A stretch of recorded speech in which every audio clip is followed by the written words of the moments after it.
Bueno, buenas noches, como les decía, si no me escucharon, gracias por persistir, por venir y no estar viendo la pelea de los Capuleto y los Montesco, o sea, el debate televisivo de los candidatos presidenciales, y estar dedicados a algo diferente. Cuando se hizo la invitación, íbamos a hablar del sistema locomotor y el urinario. Preparando la conferencia, me di cuenta que el geniturinario es tan grande y el locomotor es tan grande que a mí no me interesa darles mucha información. Espero que las otras veces que han venido les haya dejado algo puntual y si esa es la idea, pues quiero que hoy sea igual. Entonces, cuando uno habla del sistema locomotor, pues puede ser también demasiado grande. Hay básicamente 4 grandes patologías del sistema locomotor. Unas tienen que ver con los huesos, otras con las articulaciones, otra fundamentalmente con los músculos, y una que es como de tejidos mezclados. Y yo escogí fundamentalmente hablar de 3 que son las más frecuentes, aunque otras 2 también existen, pero unas se pueden manejar desde ese lugar similar. Como siempre, los que me han escuchado en estas charlas, ya desde el año pasado que hicimos otras, mi interés sobre todo es hablar de estilo de vida. Nosotros generalmente los terapeutas queremos formular, tratar, y eso es esencial, y el laboratorio que a bien nos tiene aquí y que le tenemos que agradecer profundamente, que son muy buenos y que yo les agradezco. Esto es una conferencia que gracias a ellos podemos aprender todos, a mí porque me dedico a estudiar para dar esta charla y a ustedes porque pueden también venir aquí y compartirla. Pues tienen unos productos, pero ellos son conscientes de que esto es parte de un estilo integral, que no solamente es formular por formular y quitar una enfermedad en teoría, sino es un estilo de vida que lleva a manejar eso de una manera adecuada. Y eso es lo que vamos a buscar, pautas para un estilo de vida saludable. Recordemos que el sistema locomotor de movimiento está formado fundamentalmente por el esqueleto, por esos 206 huesitos, contando los 6 de los oídos, 3 y 3 a cada lado, los 500 y piquito de músculos, y ellos forman la estructura, y es la que nos permite el movimiento. Ese sistema pues va en un rápido crecimiento y transformación durante unos años y tiene enfermedades que, como muchas personas dicen, son enfermedades de pediatría que se manifiestan en la edad adulta. O sea, hay enfermedades que se empiezan a gestar, son enfermedades crónicas que se empiezan a manifestar muy pequeños en la vida y que se van después a dar realmente síntomas molestos. Y de las 3 que les voy a hablar van a tener que ver con eso. Vamos a hablar de la osteoporosis, osteoartrosis, pero más osteoporosis. Vamos a hablar del dolor de espalda, que casi que estoy seguro que aquí todos podrían llegar a tenerlo, porque se dice que más del 80% de la población sufre dolor de espalda, o sea que... Y se debe fundamentalmente a malos hábitos. Entonces vamos a hablar de hábitos, vamos a hablar de los pecados capitales del dolor de espalda. Y vamos a hablar también de una enfermedad o un grupo de enfermedades silenciosas que en realidad se llaman síndromes, que son el síndrome de fatiga crónica y la fibromialgia. Porque son las 3, las padece un gran porcentaje de la población y son enfermedades que están en ascenso. Y si tenemos, lo interesante es que con medidas de estilo de vida o se pueden prevenir o se pueden mejorar y muchas se pueden curar simplemente con cambios de estilo de vida. Y eso es lo que yo pretendo traerles acá. Una osteoporosis avanzada no se va a poder curar, pero una fibromialgia sí se puede curar. Una síndrome de fatiga crónica sí se puede curar. Y un dolor de espalda se puede mejorar en la gran mayoría de los casos. Obviamente estamos hablando de un dolor de espalda generado por unos malos hábitos y no necesariamente pues una fractura patológica, pues ya es otra historia. Entonces son los que nos ayudan a dar flexibilidad, movimiento y estructura. Y eso es lo que tenemos que pensar siempre. Cómo movernos manteniendo la flexibilidad pero sin perder la estructura. Y si tenemos ese concepto es muy sencillo. Cada movimiento que me permita tener flexibilidad pero que yo no pierda la estructura, la forma para la que estamos diseñados. Cuando la empiezo a perder, pues empiezo a hacer un desbalance. Si es en un momento, bienvenido sea, pero si es un procedimiento permanente, pues voy a generar una alteración.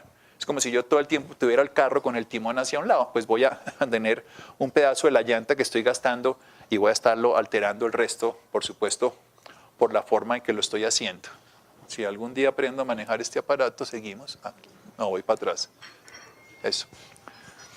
Rápidamente, para los que llegan temprano, ¿cómo se forma el hueso? Esto es un preostoblasto. Tenemos dos tipos de células en toda esta matriz de hidroxiapatita y todo. Hay unas células que forman hueso y unas que lo acaban. Como en todo, nosotros tenemos en una empresa, tenemos ingresos y tenemos gastos. El equilibrio entre los dos da una empresa saludable. En el hueso pasa lo mismo, lo que pasa es que eso ocurre en tiempos distintos. Fundamentalmente hay células precursoras, hay una hormona, la parathormona, hay unos factores de crecimiento y hay esta sustancia que hoy en día daría para dar una conferencia y de hecho se da, que se llama el 1-alfa-25-colihidroxicalciferol, que es la vitamina D3, que es una sustancia maravillosa, porque nosotros todo lo que recibimos en el planeta, piensa en esto, viene del sol. Y nosotros nos alimentamos gracias a la función de un reino maravilloso que es el vegetal. La gran función del reino vegetal es nutrir. Todo lo que nosotros comemos en el planeta viene del sol, dado por la capacidad transformada y transformadora.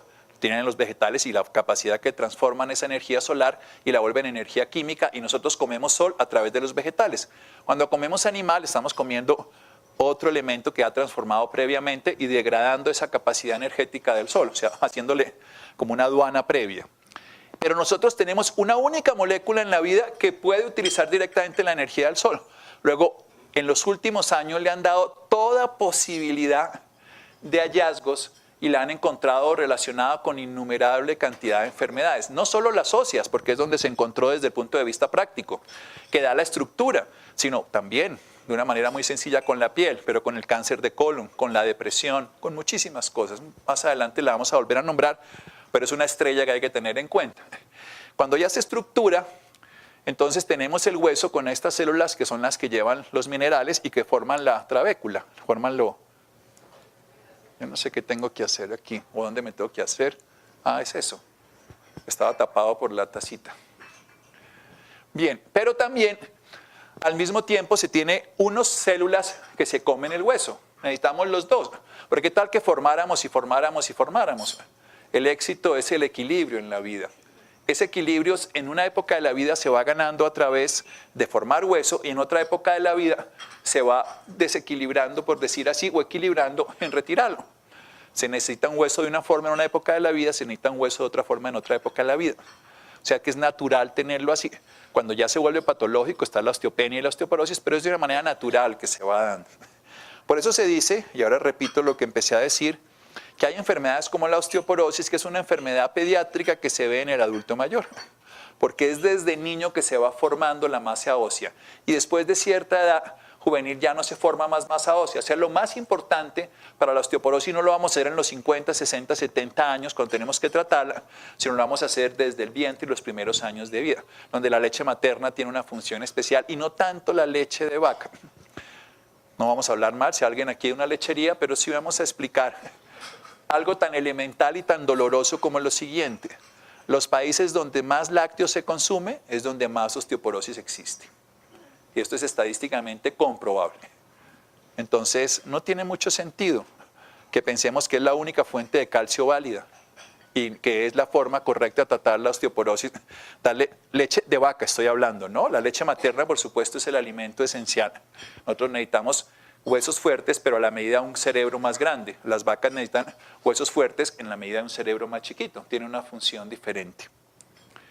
Y esa reabsorción, entonces, lo que hace es sacar la estructura y eso se hace ya en un equilibrio permanente en que se activa, y eso tiene que ver, y lo que quiero traer aquí simplemente a colación para no enredarlos, es que aquí ya también actúan los monocitos, o sea que tiene que ver el sistema inmunológico. Y eso es importante porque el sistema inmunológico funciona, recuerden algo esencial, también desde la mente, porque está la psiconeuroinmunoendocrinología. ¿Ustedes se acuerdan algo de la clase de la vez pasada? Porque esto es como una secuencia también, y me gusta concatenar estas hipótesis. Hablábamos del sistema nervioso, hablábamos de la relación con la mente y de cómo funcionaba sobre el sistema endocrino y sobre el sistema inmunológico. Entonces, por eso podemos tener alteraciones en los huesos y también en las articulaciones relacionados con estados emocionales. Porque ya en ese equilibrio funciona no solamente la parte endocrina que ya conocíamos, la vitamina que ya habíamos visto, que es una hormona también, la vitamina D3 hoy en día es considerada una hormona, sino también el sistema inmune y por ende entonces la psiquis. es toda una alteración donde hay muchas sustancias, no me quiero detener ahí. Y pasemos a esta nueva palabra, osteohuesos, por los huesos porosos. Miren esta estadística. De cada 10 mujeres mayores de 55 años en Colombia, hay 6 con rasgos patológicos de osteoporosis y 3 con riesgos graves de fractura. O sea que no es una enfermedad que nosotros tengamos que ver como algo de personas muy mayores. Aquí hay varias de 55 años y más, y hombres también, por supuesto es más frecuente en mujeres. Pero les quiero contar una historia que a mí siempre me ha llamado la atención y es una de las cosas que hace muchos años me puse a revisar y saqué un par de conclusiones que no pueden ser válidas, pero que por lo menos uno puede ponerse a pensar. ¿Por qué nosotros en estos países tenemos osteoporosis desde tan temprano? ¿Y por qué países como Japón y la China las personas no sufren de osteoporosis? ¿O es algo anecdótico comparado con la frecuencia con nosotros? Las estadísticas nos afirman, por un lado, lo de los lácteos, pero no, porque hay países donde no se toman lácteos y en esos países orientales donde se toman lácteos igual siguen teniendo menos osteoporosis, aunque esto de los lácteos es cierto. Y la segunda conclusión, después encontré un autor que decía algo que puede ser válido dentro de todo un contexto. A los 55 años acá en Colombia y en estos países la gente es anciana. Y esto es una visión estatal. Una chica de medio siglo en adelante empieza a ser una persona. Sí, es evidente que no es real, pero laboralmente empezamos a verlos inútiles, inservibles, no los consultamos y los empezamos a guardar en un anaquel. Los volvemos de porcelana, como sus huesitos. Mientras que las personas en este tipo de civilizaciones son vistas cada vez con más atención. ¿Con más qué? Sí, como personas de experiencia. Y las ven con un acto de devoción, las ven con un acto de admiración y se vuelven más importantes. Y tienen una actividad social y movimiento físico que es tan importante en la osteoporosis, que no solamente es el calcio, por supuesto. Y esa visión hace que ellos sean estructuralmente todavía útiles y sus huesos también lo sean. O sea, es donde vienen los factores nutricionales, la actividad física, pero también la actividad mental, y hace que tengan menos osteoporosis. Aquí los empezamos a ver ya adultos mayores, inservibles, socialmente y laboralmente, y allá los siguen viendo útiles, y son personas para consultar y son importantes. Allá siguen siendo estructurados, aquí están desestructurados en su estructura esencial, que es la trabeculosis. Es una hipótesis más, pero es bueno tenerla en cuenta. Este problema fundamental es que hay más hombres y mujeres que mueren por consecuencia de fracturas de cadera por osteoporosis que por infartos o cáncer de útero. O sea que por eso la traigo como... La artrosis es una enfermedad muy incapacitante, pero esta es una enfermedad más letal. La gente se muere de osteoporosis por las consecuencias de la osteoporosis, no por que la tenga, sino fundamentalmente por las fracturas. Pero se puede empezar a trabajar desde niño y la función de nosotros es la educación, y eso es lo que vamos a hacer. Aunque los tratamientos actuales disminuyen el 67% del riesgo, o sea que vale la pena tratarlos. Porque por lo menos, a pesar de que se siga muriendo más gente de este tipo de proceso, a esa edad, ¿no? Por supuesto, es mejor meterle la mano a esta historia. Y lo que hay que hacer es un tratamiento integral, donde tiene que ver nutrición, que es fundamental. Vamos a hablar de todo eso, ejercicio, medicación y una vida saludable para llenar de vida los años, aunque no le demos años a la vida. Y ese es el principio fundamental. Pensemos que 1/3 de la población ya del mundo, estábamos contando las colombianas les acabo de contar una estadística peor, ¿no? O sea, tenemos más osteoporosis en Colombia. Y aquí hay un alto consumo de lácteos de todas maneras. Pero aquí hay una visión por eso digo, una visión de que la gente es inservible mucho más pronto. Aquí sí que es más pronto y la gente veterana no consigue puesto, no tiene experiencia ni nada. O sea, nosotros estamos segregando, estamos limitando a las personas. Así que hay que sentirse joven toda la vida. Traigo esta colación porque en países escandinavos, donde investigan muchísimas cosas interesantes, le preguntan a las personas qué edad se siente usted que tiene. ¿Qué edad tienes tú? 28. ¿Y qué edad te sientes que tienes? 18, 19, bien, vamos bien. Bueno, tú que te sentiste tocada con el comentario, no, es que si te pregunto la edad, pero... 63. ¿Y qué edad te sientes? Yo me siento como, o sea... Dime. Por 50, casi. Bueno, bien, no, perfecto. Las personas que se sienten más jóvenes y no es algo de ropa ni de nada externo, ni se niegan la edad, no los que dicen tengo menos años, me encanta que lo haya reconocido, y lo otro, porque es como debe ser, según esta investigación, tienen sus huesos mucho más fuertes que los que se sienten de la edad que tienen, así de sencillo. O sea, el que se siente viejo, está viejo, y el que se siente joven, sus huesos están jóvenes. Sus huesos están de la edad que uno se siente. Esa es una valoración interesante que se hace con esto de densitometría y todo. ¿Qué? Estamos de 15. Bueno, o sea, no sé ni para qué hablamos con esta mano de jóvenes, pero cuando les toque entonces, este es un problema de salud pública mundial y tiene que ver, no solamente les acabo de decir, por eso les metí ahí un poco los monocitos, la hormona que es la vitamina D3, la parathormona, en fin. Y lo que es importante es que nosotros, también está la calcitonina, que la pusimos por un lado, pero no la nombramos, pero la actitud que nosotros tengamos va a influir sobre la salud ósea. Y eso es importante en este momento. ¿Cómo nos sentimos? Por eso lo que hagamos y cómo lo hagamos va a funcionar. Y por eso es la hipótesis de algunos autores que cuando nosotros relegamos en la sociedad a las personas a la incapacidad, a la inactividad, los vamos a llevar a la osteoporosis más rápidamente. Y el caso en Colombia se demuestra con la estadística mundial. Y los casos en Japón y eso son el 10% o menos de la población, todo lo contrario. ¿Qué consecuencias tiene la osteoporosis? Pues la más obvia y la más grave de todas, la fractura, la deformidad cosmética, que es algo secundario, la restricción de la movilidad, que es secundario, el dolor, que es incapacitante, el aumento de la mortalidad, que es una de las consecuencias más graves, pero también toda la alteración de tipo psicosocial, todas las relaciones, todo lo que incapacita, el dolor, la inactividad, el daño laboral. Pero yo quiero insistir desde el otro lado. Tenemos que ponerlos a hacer, no a evitar que hagan, porque entonces los limitamos. Aunque hay unas limitaciones cuando ya la tienen que tenemos que decirlas de todas maneras. Miren, el hueso de todo órgano siempre se está cambiando, siempre estamos recambiando. Esto es un proceso continuo, mañana, tarde y noche. Sin embargo, de unos que son los osteoclastos, para que lo recuerden, son los que se comen el hueso, lo hacen en 10 días, mientras que los osteoblastos se demoran 90 días. No sé si alguno se ha dado cuenta, esto es un dato muy puntual, pero cuando uno hace una gamografía ósea buscando una lesión, le dicen tiene que tomarse un tiempo más largo, porque precisamente como se demora tanto tiempo, uno ve una gamografía y es como si estuviera viendo una imagen de unos 2 o 3 meses atrás. Por eso hay que dar un tiempo. Entonces una persona está con unas metástasis óseas, tiene un dolor, se le hace un tratamiento, se le quita las metástasis o se le quita la inflamación de la artritis, de la artrosis, le toman la radiografía, si está en el hueso, más básicamente en el hueso, esa información, después la información sigue siendo igual, pero el paciente está mejor, porque se requiere un tiempo. Es simplemente como para que se entienda por qué la gamografía hay que tomarla un tiempo clínico después.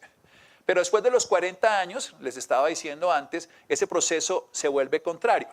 Entonces aparece ya el desbalance, hay más reabsorción, es más rápida, y hay menos formación, que es más lenta, y entonces tenemos primero osteopenia y al final osteoporosis. Recordemos que las hormonas femeninas hacen un papel muy importante y son las que cuidan permanentemente este proceso. Por eso son fundamentales. Y las suplencias hormonales, ya sean por estrógenos biológicos o por fitoestrógenos de plantas y no por senoestrógenos, que son los tóxicos, que los podemos nombrar, que son, por ejemplo, los que vienen hoy en día de toda la industria de insecticidas o de la industria que se utiliza para los plásticos, que son tóxicos para el organismo, que están aumentando el riesgo de cáncer de seno y muchas otras cosas más. A eso no me refiero, sino los fitoestrógenos, por ejemplo, los de la soya, pueden ayudar en caso de que falte para la regeneración. Pero en lo natural, lo biológico, es una niña desde la infancia, lo está haciendo. La osteoporosis es distinta, lo saben, más frecuente en las mujeres que en los hombres. Vamos a ver si seguimos. Esto es un proceso permanentemente. Lo que pasa es que en la adolescencia y en la infancia es más el constructor que el destructor. Recuerden que lo que hacen los estrógenos es que modulan para que no se estén tragando los huesos, los osteoclastos, y cuando los estrógenos se caen, pues los osteoclastos hacen la labor. Insisto esto de los estrógenos porque aquí voy a poner otra cosa. La feminidad, la sensación de estar bella, también influye en la estructura de los huesos. Entonces, la parte femenina y la parte de sentirse más joven también hacen, uno siempre tiende a pensar, los huesos, el cuerpo, la mente no tienen nada que ver. La mente y el cerebro sí, pero los huesos no. Sí, los huesos también tienen que ver. Entonces, siéntanse joven, señoritas, señoras, damas, y siéntanse guapas, bonitas, seductoras. Activen esa función y les va a ir mucho mejor para los huesitos. Y no estamos dando ningún remedio hasta ahora, mire, barato. Sentirse contentos. Sí, ahora muchas veces la felicidad es gratis, pero nadie la compra. Imagínense. Lo más la tenemos adentro. El tema fundamental es que cuando se acaba el proceso, ya sea por una menopausia quirúrgica o la menopausia natural, va a haber entonces un proceso de alteración de los estrógenos y va a ocurrir más fácilmente la pérdida de masa ósea y se pueden presentar entonces las fracturas vertebrales incluso de forma espontánea. Por eso es importante la educación. Primero, frente a que hay una menopausia precoz para tenerlo claro, pero también la parte nutricional y la parte de movimiento. La parte que las vamos a decir en un momento, pero la parte nutricional no tiene que ver, aquí viene la gran discusión, entonces démosle calcio a las personas o le damos leche. Sí, démosle calcio, por supuesto, pero a ver si ustedes saben una fuente de calcio que no sea láctea. ¿Qué? ¿La coca? No, pero un poquito más sencillo que la coca, o la nos van a meter aquí. El brócoli. Ochuva. Las verduras, ¿qué? Pero digamos es muy raro, eso me gustó más el ajonjolí, porque el diente de león, comer diente de león es muy raro. Digamos, si queremos hablar de raro, las algas. Esa es la que más tienen, las algas son estructurales, son las estructuras, y tienen mucho más calcio y es más biodisponible que la leche de vaca. Pero es raro, o sea, si a alguien le gusta comer, eso es parte de por qué los orientales sin comer lácteos, pero comiendo. Ahora, no puede uno, si no come calcio, no funciona, ¿no? Si no come uno calcio y no tiene vitamina D3, podrá sentirse muy joven, pero necesita lo otro. No estoy hablando siempre en contexto. Pero tenemos fuentes de calcio más poderosas que la leche, seguro. Hay uno que son muy sencillas, las nueces, las almendras. Perfecto, los frutos secos, que son un poco raros para nosotros y que en este país se come muy poco. El único fruto seco que se come aquí es el de la tierra y no el de los árboles. Los buenos son los de los árboles. O sea, no, el maní, que es el que comemos nosotros, el cacahuete, que es el que viene de abajo, no es tan buena fuente. Pero lo que sea, aquí lo nombraron muy bien, que son los frutos secos, la ajonjolí, la almendra, no la almendra ítalo de sabor de dulce, sino, y la nuez tiene mucho más calcio y es más biodisponible que la leche. Por supuesto, si ya quieren comparar leche de soya a leche de vaca, pues tiene más la leche de vaca que la leche de soya. Pero la que más tiene la leche de almendra es precisamente lo que estamos hablando. Entonces, ustedes pueden comer frutos secos y pueden tener fuentes de calcio muy buenas. Yo no quiero hablar mal de la leche. Insisto, no quiero entrar en una pelea, eso es una discusión eterna y nos vamos todo el programa aquí hablando de un tema que no es. Pero quiero decir que hay unas fuentes alternativas mejores, para no hablar mal de la otra. Perdón, es que hay un problema, por ejemplo, con la soya, que uno le recomienda tanto a la mujer menopáusica, pero el problema con la soya es que si no es fermentada, termina siendo afección de la hormona tiroidea. Entonces, esa es como... El problema de la soya es precisamente la forma como se ha preparado. La mejor soya que se puede comer son lo que tú llamas soya fermentada, que es la sopa de miso. En esa forma la soya es muy poderosa, es desintoxicante y es si ustedes le quieren dar soya a una mujer, si no se lo dan en productos de esto como el Estrology que se consigue acá, que viene con todos los otros, la simífuga, con el red clover, con todas estas otras plantas que tienen actividades estrogénicas y de fitoestrógenos que ya son concentradas, lo ideal es que se la den en esa forma, que es miso. Y el problema fundamental es que la soya no siempre viene de cultura orgánica, hay que conseguir que sea específicamente cultura orgánica o tomarse la sopa de miso, que es la mejor forma. Miso es un preparado fermentado de soya y entre otras cosas sirve para evitar los efectos secundarios de la radiación electromagnética y la radiación ionizante y es muy útil para tomar en pacientes con radioterapia y es muy útil para tomar en personas adultas para tener los efectos valiosos. Ahora, lo que no se debe dar, precisamente por esta acción, es en mujeres que no puedan tomar estrógenos, no se debe dar soya por el mismo efecto. Siempre hay una controversia. Los fitoestrógenos, ya que preguntaste, son útiles para la prevención de los pacientes de cáncer, pero no se deben usar en los pacientes que han tenido cáncer de seno. Estoy hablando de cáncer de seno, ¿no? Por el riesgo de tener un efecto estrogénico. Bueno, básicamente nosotros tenemos que alejarlas del tabaco y el alcohol. Eso sí es fundamental. La dieta rica en minerales, todos estos suplementos nutricionales, aquí está el espectro, por ejemplo, son necesarios para una persona en la edad adulta. Por ejemplo, nosotros decimos, la dieta sería suficiente. Tiene que ser una dieta muy bien balanceada para que uno supla las necesidades básicas. Pero con el agite del mundo moderno, con el estrés y con la desnaturalización de los alimentos, con las tierras que no tienen concentración, nosotros deberíamos, después de los 40 años, 45 años, tomar un suplemento nutricional. Cualquier persona, porque no tenemos los suficientes suplementos en la alimentación. Y más si tenemos una alimentación mala, pues con más veras. Y es sencillamente porque no tenemos los nutrientes que necesitamos para el estilo de vida que tenemos. Y esa es la realidad. La tierra no se ha adaptado a los cambios que nosotros le hemos creado. Si estamos hablando de la agricultura orgánica de hace 150 años, con un estilo de vida diferente, bienvenido sea, pero estamos en otro estilo de vida ahora. Y lo que afecta negativamente al hueso, pues es el alcohol y el tabaco, como a muchas otras cosas. Miren esto, por ejemplo. Esto es el número de fracturas vertebrales en porcentaje y estos son los años. Van aumentando, por supuesto, generalmente tiende a ser 2/3 partes solo en los hombres, gracias, versus a las mujeres. Y obviamente es mucho mayor, hasta el 30% pueden hacerlo a la edad entre 75 y 80 años aproximadamente. Miren un huesito, la diferencia como que se ve, esta es una trabécula ósea de una mujer normal y esta es una trabécula ósea de una mujer osteoporótica. Cómo se van formando, por supuesto, se pueden fracturar mucho más fácilmente. Y miren, esto no tiene países orientales categorizados, pero por ejemplo, lo que ha ido aumentando el número de osteoporosis y las fracturas en el mundo entero de la cadera. Miren lo nuestro, por ejemplo. Esto es, sí, lo proyectado al año 50, del 1950, de acuerdo a lo que estamos viendo, proporcionalmente por el tipo de incidencia y de prevalencia de la osteoporosis. Esto es aquí abajo, en Australia, que también está creciendo desbordadamente. Y miren lo que hace una fractura de cadera desde el punto de vista, en el primer año, después de una fractura de cadera, se muere el primer año un 20%, una incapacidad permanente, una incapacidad para caminar independiente y una incapacidad para realizar al menos una actividad sola al diario vivir el 80%, un año después de una fractura de cadera. O sea, relegamos a una persona a una inactividad, a 4 de cada 5 una inactividad, a 1 de cada 5 a que se muera. O sea que no es algo que vayamos a despreciar en absoluto, por eso es tan importante todo esto.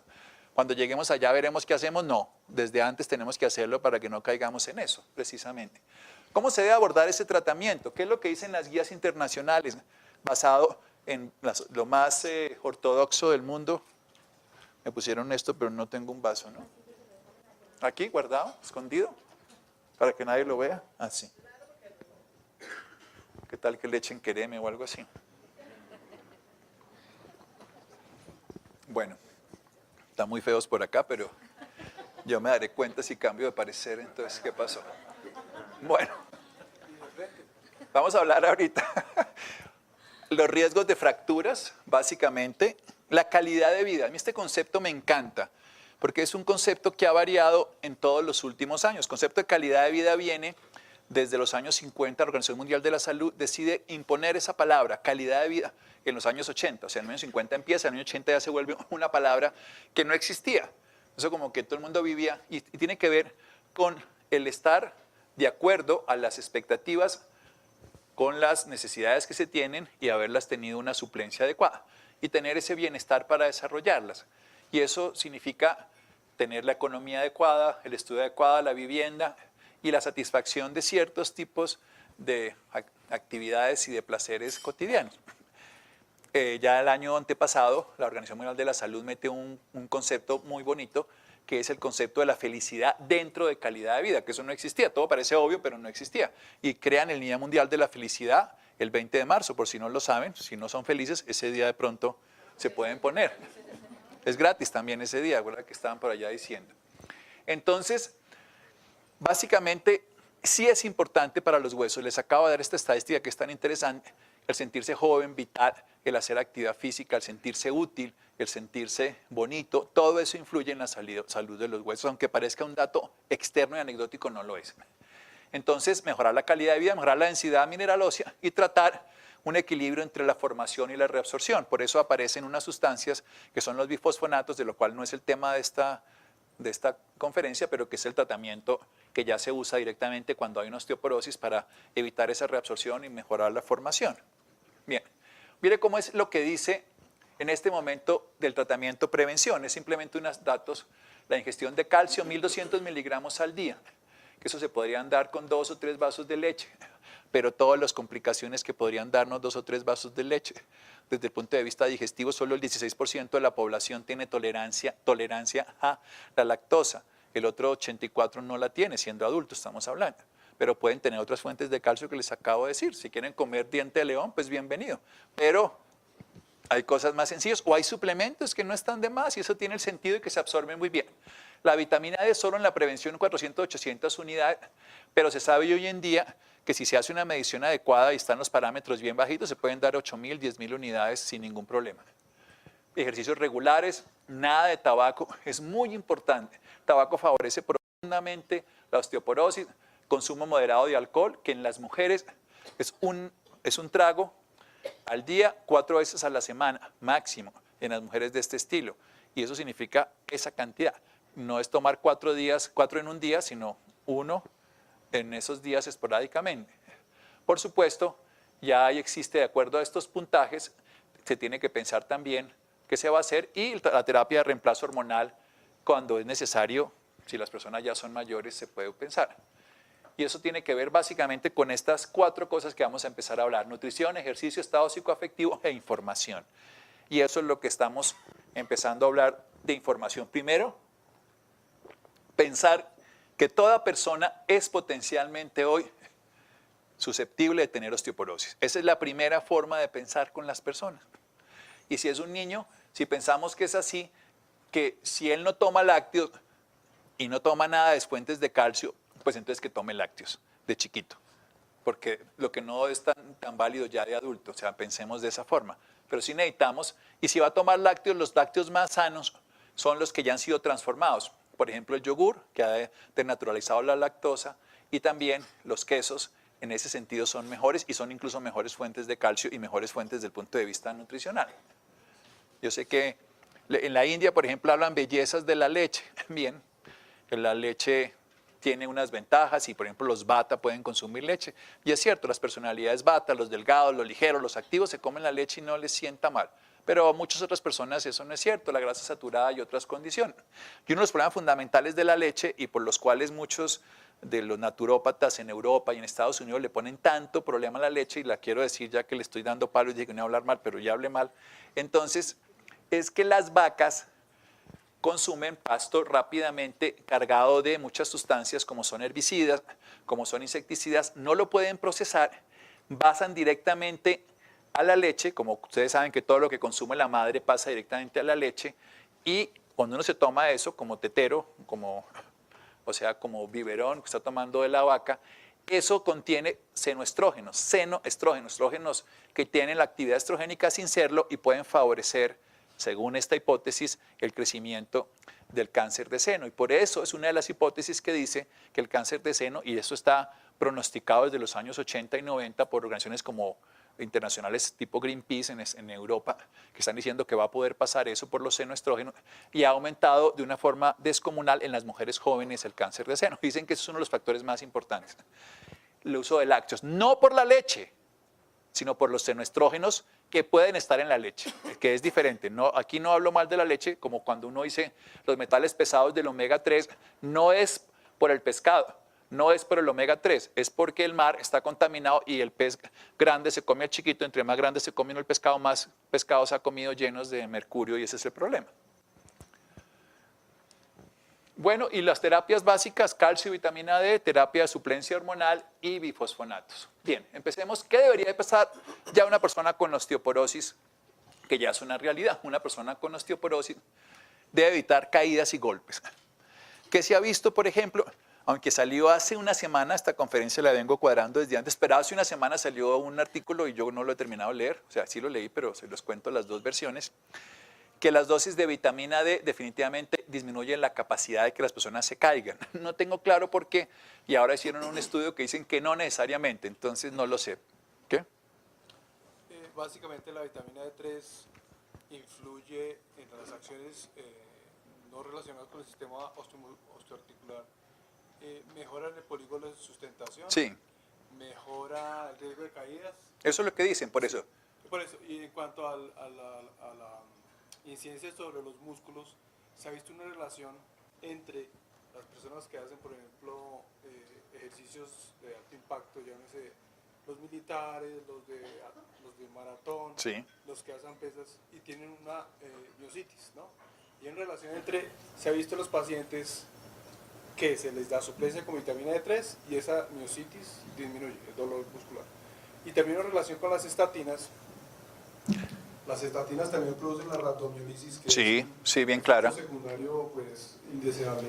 Y se ha visto que si los pacientes les dan vitamina D3 también disminuye el impacto de la rhabdomiolisis. Entonces, la vitamina D3 lo que hace es mejorar el polígono de sustentación, mejora la propiocepción, mejora la postura de los pacientes y por esos mecanismos variados, inmunomoduladores también, hace que los pacientes tengan menor riesgo de caídas y por esa vía la vitamina D3 es que mejora todo lo que es la parte músculo tendinosa y obviamente la parte osteoarticular. Sí, gracias. Eso por eso. Hasta hace una semana yo he leído todo esto, pero hace una semana salió un artículo que dice que no. Por eso dije que tenía esa segunda opción de que le iba a contar. Hace una semana salió un artículo que comparan las personas que han tomado crónicamente vitamina D3 versus las que no, y han terminado concluyendo que no es un factor importante frente a eso. Sin embargo, yo hasta hace una semana lo creía, lo voy a seguir creyendo, por eso digo que no. Lo que sí es claro es que los que tienen baja de vitamina D3 se caen más fácil, y los que tienen alta sí, pero que la suplencia lo corrija es lo que no lo ven que sea tan claro. Esa es la relación. Por eso lo dejo como una interrogante, pero hasta el día, no haber dicho esto, hasta el día de hace una semana, cuando uno toma vitamina D3 tiene menos caídas y fracturas, porque da más fortaleza y porque aumenta la posibilidad de tener estabilidad, que es el polígono de sustentación. Pues hay que evitar demasiados movimientos de flexión de la columna y básicamente de rotación de la columna severos, porque pueden tener riesgo de problemas en la columna. El estar muy sentados, esto es una cosa bien interesante. Tienen que moverse con precaución, pero no tienen que quedarse totalmente quietos. No pueden hacer esfuerzos excesivos, pero no quedarse quieto. Si una persona tiene osteoporosis, tiene que moverse, pero tiene que moverse bajo unas condiciones que son importantes. Primero, no moverse cuando están demasiado dormidos, y eso es uno de los riesgos donde más se fracturan generalmente. Se despiertan, tienen remedios para dormir, tienen hipnóticos o tienen sustancias que producen sueño, como puede ser simplemente un antihistamínico. Se levantan por la noche que tienen frecuencia de tener nicturia o tienen que orinar, y en esa levantada, medio dormidos, se caen, se fracturan. Es entonces tener medidas sencillas de acompañamiento para que puedan tener la diuresis de una manera natural, el pato, para decirlo de una manera sencilla. En ese estudio que decían que... Eso salió hace una semanita. ¿Qué dosis de vitamina D3 utilizaban en ese estudio? No, obviamente son dosis bajitas, no son dosis de 10. No, por eso te digo que lo traigo como a colación, como me gusta contar las cosas, pero no... Yo soy de la idea que sí, y a mí me gusta dar 5.000 unidades de vitamina D3 con tranquilidad, pero después de haberla medido. Sí, generalmente está ahorita. No, porque hoy en Colombia, para meterme en este tema de la vitamina D3, uno le hacen el examen y le dan valores normales de 20 a 30, ¿cierto? En el laboratorio, pero lo ideal es tener más de 50 y tener hasta 80, que es la óptima. Entonces uno, para lograr eso, no lo va a lograr con 400 unidades, sino lo va a lograr con dosis mayores y generalmente asociadas a la vitamina K. Bueno, una de las cosas más frecuentes son los zapatos, y ustedes las mujeres saben, pero la otra cosa es que las señoras mayores se suben a las butacas, se suben a traer, y son cosas obvias. Pero este es el más importante que les quiero traer antes de que se duerman: caminar en medias. Si las medias no tienen, como las medias de los chiquitos que tienen antideslizantes, no deben caminar nunca en medias, porque les da frío. Es que esta es la película más tenebrosa. Hitchcock, la persona a las 2 de la mañana tiene frío, se durmió con medias, tiene ganas de ir al baño, está semioscura, no tiene estas cositas que se ponen debajo de las camas para guiar las habitaciones, las luces bajas que se pegan a un enchufe. Está medio soñada porque se tomó un remedio, se levanta a orinar y ese es el riesgo. Y ahí es donde se configuran todos los elementos para enredarse, los tapetes también, por supuesto el alcohol, el tomarse medicamentos y sentarse con la espalda curva en cualquiera de sus formas. Se puede hacer mucho por la osteoporosis, se puede hacer todos los días. Lo que quiero dejarles claro, lo primero es, todos podemos llegar a ser osteoporóticos. Colombia tiene una alta incidencia. Va a tener, por ustedes vieron esa diferencia que se proyecta del año 50, o América Latina, pues, del 50 al año 2050, donde es desproporcionado. Nosotros tenemos una posibilidad muy alta de tenerla y no podemos desenfocarnos de eso. Es importante la suplencia hormonal si no existe en ese paciente por un trastorno, ya sea biológica, alternativa, como lo quieran, pero es importante también el consumo de calcio. Y si en los primeros años no tiene una buena fuente de calcio porque no consume lácteos, acabamos de nombrarlo, hasta el diente de león, pero todas las verduras, todas las hojas verdes tienen calcio, lo tiene también la soya en caso de que se pueda consumir, pero los frutos secos son los más sencillos. Entonces, si él come mucha hamburguesa, de pronto el ajonjolí le sirve, pero sería ideal que lo consumiera de otra forma para que fuera mejor. Bueno, rápidamente, hay 3 mitos de la osteoporosis que se consiguen en el público en general. Primero es que si el hueso se pierde nunca se recupera. No, si es cierto se recupera, lo que pasa es que no se recupera hasta el hueso normal. O sea, les acabo de contar, hasta los 40 años hay más generación ósea, después hay más reabsorción y eso va a ser hasta el final de los días. Pero se puede volver a generar un poco de hueso, no hasta el nivel, obviamente, del niño, pero se puede recuperar. Porque como es una materia viva, se puede ir recuperando. Y para recuperarse requiere nutrición, requiere medicamentos, nutrición de comida, requiere medicamentos específicos y requiere actividad mental y física. Esas 2 cosas. Por supuesto que a los hombres no les dan osteoporosis, no es cierto. Nos da mucho menos, pero también nos da y también nos puede dar jóvenes. Entonces esto es como que estamos hablando de que las mujeres, aquí les cuento, no, también nos da. Y es bueno que nos hagamos una osteodensitometría, es bueno que las personas jóvenes se hagan osteodensitometría, porque es bueno cogerla desde ahí. Mucha gente espera después de los 50. La mamografía está bien después de los 50 años o de los 40 si hay algún antecedente y la ecografía en caso de que haya una masa. Pero nosotros debemos pensar que una osteodensitometría, por ejemplo, nosotros hicimos un tamizaje en el consultorio hace unos años cuando empezamos a aprender de esto y nos encontramos con unas de las niñas que trabajaban con nosotros de 20 y pico de años con una osteopenia. Y como es asintomática, pero esa niña a los 45 años va a ser osteoporótica. Si empezamos a tratarla desde ese momento hasta el día de hoy, se ha ido recuperando. Si la cogemos a los 50 años, cuando de pronto tenga una fractura patológica, donde ya tenga síntomas, pues hemos perdido todo el tiempo. Entonces, hacerse una osteodensitometría no vale nada, es baratísima, la hacen en cualquier lugar, la puede hacer cualquier persona y no se esperen a que tengan 50, 60, 70 años, es cuando hay que hacerla, hágansela ahora. Si está bien, bueno, espérense sus años a hacerse otra, pero si está mal, no se pongan en ese plan, empiecen a tomar suplencia, uno debería tomar desde los 40 años, todos, pero si no tenemos, si tenemos algún factor previo, pues tomemos desde antes, lo que quiero decir, esto es todo sin tener un factor. Y tercero, es lo que les acabo de decir de personas de edad avanzada, pero si no tienen suplencia adecuada en su parte hormonal, por un ovario poliquístico que también afecta, o porque no tienen adecuadamente una cantidad de nutrientes en la dieta o no hacen ejercicio. Pero sigue siendo la principal recomendación en la juventud: jueguen, muévanse, salten, corran. Hagan todo tipo de actividad física y ese es un problema de esta época moderna, por eso se prevé que vaya a aumentar, porque la mayoría de los adolescentes y de los jóvenes tienen una mínima actividad física. Por ejemplo, en la costa, donde la gente salta, brinca, baila y además tiene sol y tome comida marina, que también es fuente rica de calcio, pues es una incidencia menor. En cambio, en nuestras zonas tenemos más posibilidades de tenerla, la gente de piel blanca y generalmente delgada tiene más posibilidades. Bueno, eso ya son arquetipos o estructuras, fenotipos para eso. Hablemos de la buena postura, pasemos a la segunda parte. Yo quiero hablar de los pecados capitales del 80% de las personas que los tenemos y porque el 80% de las personas nos duele la espalda. ¿A quién le duele la espalda aquí? No, pues sigo. ¿A nadie le duele la espalda? Ahí, no les creo. ¿A ti no te duele la espalda? Nunca, nunca. El 80% de las personas les duele la espalda, el 10% tienen incapacidad anual importante, el 20% tiene incapacidades también laborales por el proceso de espalda. O sea que es una enfermedad, así como la osteoporosis es terrible, ese es un síntoma. El síndrome de intestino irritable también es una enfermedad que da muchos problemas. Este es otro que no es una enfermedad, dolor de espalda es una consecuencia de sinnúmero de procesos. Si hacemos medicina tradicional china, decimos que es un problema de la energía de riñón. Si lo miramos desde un lado o desde otro, siempre habrá una consecuencia. Yo lo que, como no estoy hablando aquí, sino de estilo de vida, quiero contarles cuáles son los pecados capitales y a ver si ustedes, de estos 10, 12, 14, ¿cuántos hacen ustedes?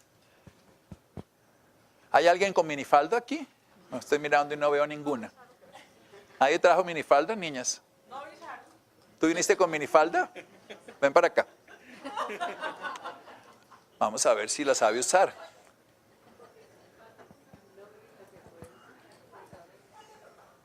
Eso, bueno, no es tan minifalda.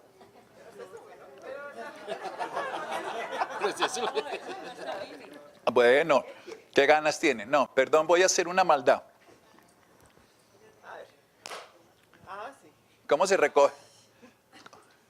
Normalmente es esto. Como en el colegio. Sí, sí, sí. ¿Qué?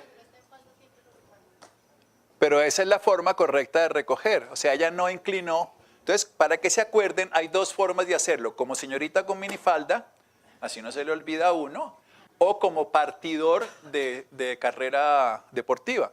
O sea, como se pone en un partidor de carrera deportiva, que sería la otra forma, o como minifalda, que es de medio lado. La gracia es simple y llanamente que permanezca la columna en la misma postura y que no hagan esa otra forma, que es la que genera, gracias a ellos tenemos mucha consulta, pero bueno. La primera, y esta es la más importante de todas. Entonces, recordar anecdóticamente que yo le digo así a los pacientes, se da cuenta que tiene minifalda. A los hombres pues, nos cuesta trabajo entenderlo, entonces como partidor de carreras, pero para una mujer es fácilmente comprenderlo. Y si ustedes aprenden, les cuesta, van a tener mucho menos trabajo de dolor de espalda. ¿Cómo se cargan las cosas? La mayoría de las personas muchas veces las cargamos así, y eso hacemos una palanca inadecuada. Precisamente, a ver, ¿dónde es que es la luz acá? Porque entre más cerca del cuerpo vamos a tener menos desequilibrio. Es importante cargar ojalá el mismo número de bolsas o por lo menos del mismo peso. Son bobadas, pero se supone que el 40% de las personas que sufren de dolor de espalda, simple y llanamente, mejoran con medidas de este estilo, no más, porque simplemente usan mal la espalda, así de sencillo. La usan como no debe ser. Entonces, cuando van de compras, esto es lo malo, ¿no? Que compren tanto, es lo que estoy diciendo. Porque hay alguien que tiene que pagar eso. Y además de eso, que se pongan las manos así, miren. Glamurosísimo. ¿Qué? Muy glamour. Buenísimo, pero después... Y después piden que uno la cargue, entonces. Bueno, esto ya es una exageración, ¿no? Pero permanecer sentado más de 2 horas. Ahorita les voy a hacer un ejercicio precisamente en un momento, lo que sigue a continuación, que vamos a hacer unos ejercicios de equilibrio y de movimiento que son muy importantes para el sistema locomotor y muy elementales para la vida. Pero es importante no quedarse sentado. Hay carros modernos, por ejemplo, que si uno va manejando a las 2 horas, cuando van a ser 2 horas, el carro le empieza a pitar y pitar y pitar. Y si uno no para, el carro se apaga. En Europa hay carros de ese estilo. Para que la persona pare de una vuelta y se levante. En el avión sí que es importante. Permanecer 2 horas sentados. Esto es fundamental. Sentarse en la cama con el portátil es la causa más importante de dolor de espalda. Les voy a enseñar un ejercicio ahora muy, muy sencillo para quitar el dolor de espalda del portátil. Muy elemental. Y sentarse con el portátil en las piernas. Todo el mundo pone el portátil en las piernas. Nadie lo pone como fuera un computador. O sea, como es portátil, me lo pongo acá, nadie lo pone así. Y eso inmediatamente da dolor. Y, pues no inmediatamente, me refiero gradualmente. Y hay gente que hace hasta esto, pues. ¿Qué? Una exageración, pero de todas maneras, pues los muchachos duermen con el celular debajo de la cama, aquí de la almohada, perdón, para ver si les llaman o si les mandan un mensaje o lo que sea. Y esto, digamos, esto es menos exagerado que lo que ellos hacen. Esta es la que es menos creíble, pero sentarse con la pierna cruzada mucho tiempo, la gente lo hace por descansar. Todos lo hacen, o sea que quien no ha tenido estos pecados capitales, ver televisión en la cama, porque uno siempre o uno la ve acostado, te digo, como la televisión aquí arriba. Eso solamente en los moteles. Yo no he ido, pero dicen. Dicen, cuéntame mejores amigos. Y me acaban de decir, sí. O tiene uno que sentarse con la espalda recta y nadie se... O sea, no hay forma. No hay forma. La televisión y la cama no están hechos. Y sentarse en la punta de la silla como si uno se fuera a salir corriendo, es exactamente... Todos esos son los pecados capitales. Todos estos son incidencias directas y de manera segura en el... Otra, llevar la billetera. Si uno lleva la billetera en el bolsillo de atrás, termina desequilibrando no cuando está de pie, sino cuando se sienta, porque siente uno así. Entonces, cada vez que se vaya a sentar, ponerse la billetera, y más si va en una buseta o en Transmilenio, ponérsela adelante, por si no se la roben. Y obviamente, las niñas que llevan peso en la cartera, que es algo que es la causa más común del dolor de espalda en las mujeres, es básicamente por el desequilibrio. En los hombres, este dolor lumbar se puede mejorar tan sencillamente quitando, y si la billetera es gorda, tendrá mucha plata, pero también mucho dolor de espalda, y llevar mucho peso en la cartera de las mujeres. Otra que es muy común en las mujeres, que son más bajitas y los carros altos y sacan el brazo, entonces están manejando así. Y terminan teniendo esa tensión. Y aquí viene esta que es la que más me interesa mostrarles. ¿Cómo debe ser la postura para escribir en el computador? Observen. La altura debe ser la misma altura, la cabeza nunca se debe inclinar.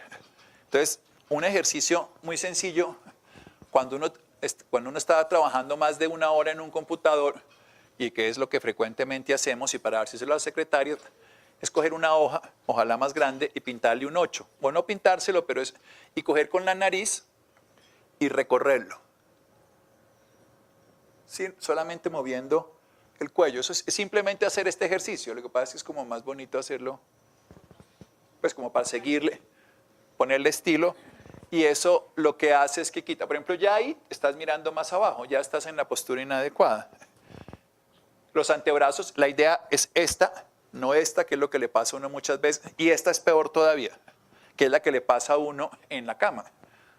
Tiene uno los brazos así. Son posturas antianatómicas. Todos lo hacemos, todos los hacemos. Pero a todos nos hace daño, entonces ¿para qué lo hacemos? Eso es como estar en 90 grados, preferiblemente un poquito levantados los pies así.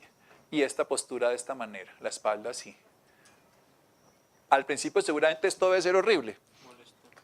Pero yo me conseguí una cosa que me la hice ergonómica para que me quedara de esta forma. Y la idea es cómo quedamos frente al computador para hacerlo. Bueno, vamos a hacer el ejercicio de equilibrio a ver si es cierto. Entonces vamos a ponernos de pies. Esa está, no, así está bien, yo la dejo que se caliente. Entonces, uno de los problemas más importantes es que nosotros podemos tener trastornos de equilibrio y se pueden deber a daños neurológicos, ustedes saben, a daños circulatorios o a problemas vestibulares del oído interno. Esas tres cosas ocurren, pero también puede ser por desbalances simples de la vida y desbalances musculares. Entonces vamos a mirar el nivel de equilibrio que tenemos cada uno de nosotros. Primero, esto todo es basado en una amiga con la que trabajo hace muchos años esto lo hago con dos amigos, José Durazo, por un lado, que es ortopedista, con el que trabajamos osteoporosis y osteoartrosis con un resultado espectacular, con unas cosas que les estoy contando y que les diré más, y con Marcela Pedraza en Pilates. Entonces, mire, de pie, un pie adelante del otro, ahí lo ven, por eso está la foto. El talón del pie adelante deben tocar la punta del pie atrás y estar ahí 10 segundos sin apoyarse en nada y sin levantar los pies del piso. sin tocar a la silla al lado, ni a la vecina, ni coger a nadie, ni nada. Este es el nivel 1, este es el que todos deberíamos tener. Pero sin no. Quieto. Bien, 10 segundos nomás con el otro pie.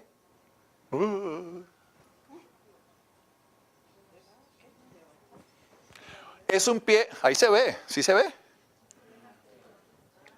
Mire, distribuir el peso corporal entre los dos pies de manera uniforme. De pie, un pie delante del otro, el talón del pie de adelante debe tocar la punta del pie de atrás. Y se está así un ratito, así.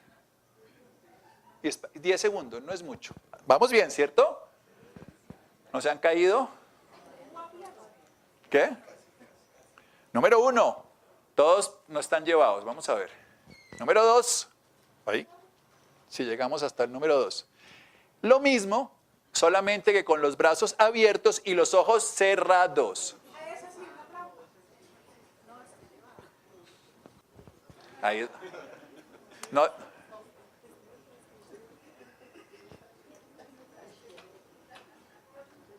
Diez segundos, son largos, ¿no?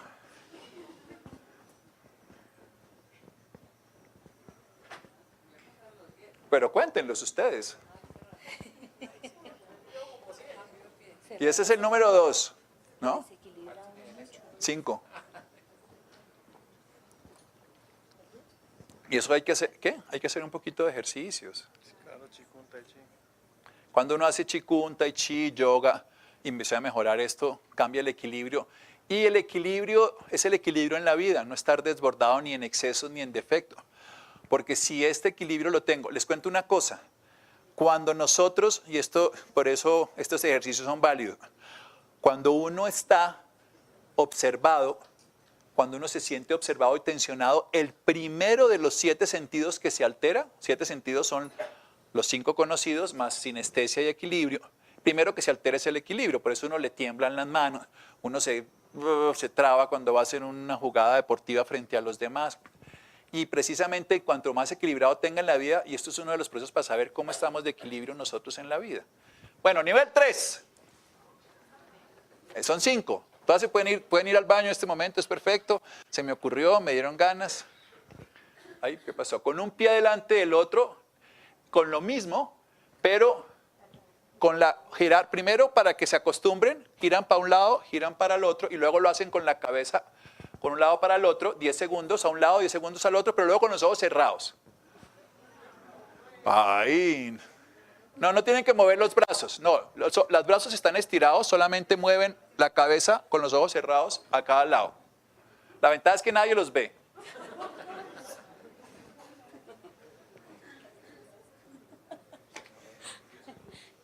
Diez segundos, ustedes, a ver, van a la derecha y sostienen 10 segundos. No róbaten la cabeza 10 segundos ni porque se marean, sino están en la misma postura 2, llevan hacia un lado, se sostienen 10 segundos, llevan al otro lado, sostienen 10 segundos, vuelven y lo hacen pero con los ojos cerrados. O sea, háganlo una vez para que como que se acostumbren sin tocar nada.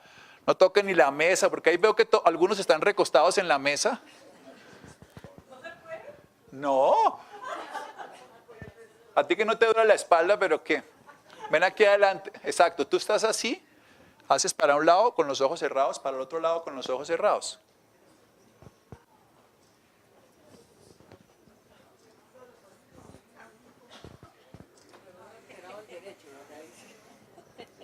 Eso le puede uno servir no solo para diagnosticar trastornos de equilibrio, sino eso, uno se va más para un lado, más para el otro. Si ustedes logran tener esto, miren, mejora la concentración, la atención. El solo hecho de sostenerse uno en el número 5, que no hemos llegado ya, algún día llegamos, si uno logra hacerlo y sostenerse el tiempo, 10 segundos es poquito, pero es lo mínimo. Mejora es un ejercicio de Qigong muy poderoso, mejora la atención, la concentración, la memoria, favorece la remineralización ósea con algo tan elemental. Porque en la medida que uno se estructura, todo se estructura. Si yo estructuro mi mente, mis sentidos, me organizo, todo mi cuerpo también lo hace. Y este es un ejercicio para que lo hagamos, por eso se los traigo. Cuarto, va el número 4.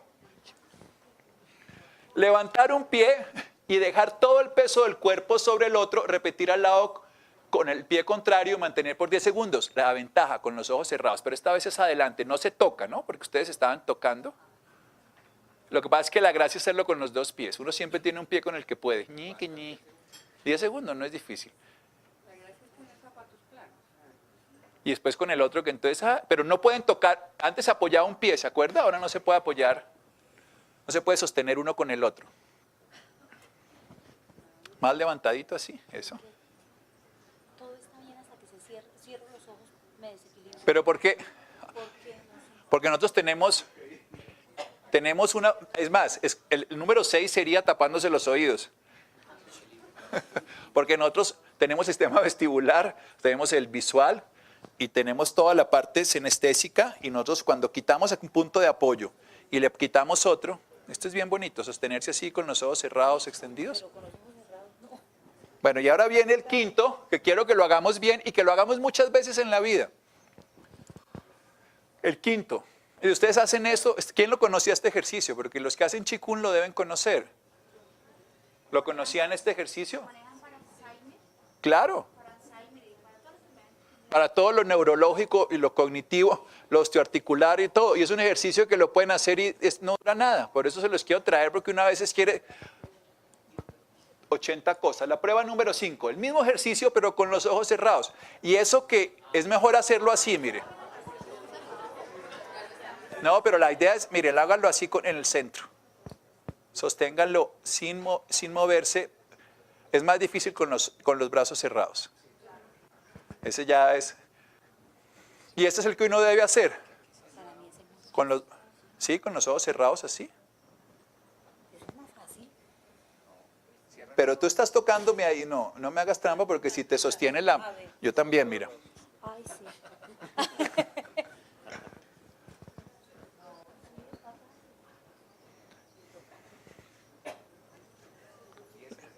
Ustedes se sostienen con los ojos cerrados, la idea es poderse sostener aquí en la mitad. En la mitad es mucho más difícil, o sea, con los brazos. Ahora, esa variante, que es la más interesante, lleven las manos al centro. Ese es el ejercicio que podrían hacer todos los días. El mismo, pero con los ojos cerrados y las manos al centro. Y el pie levantado, así. Y sostenerse.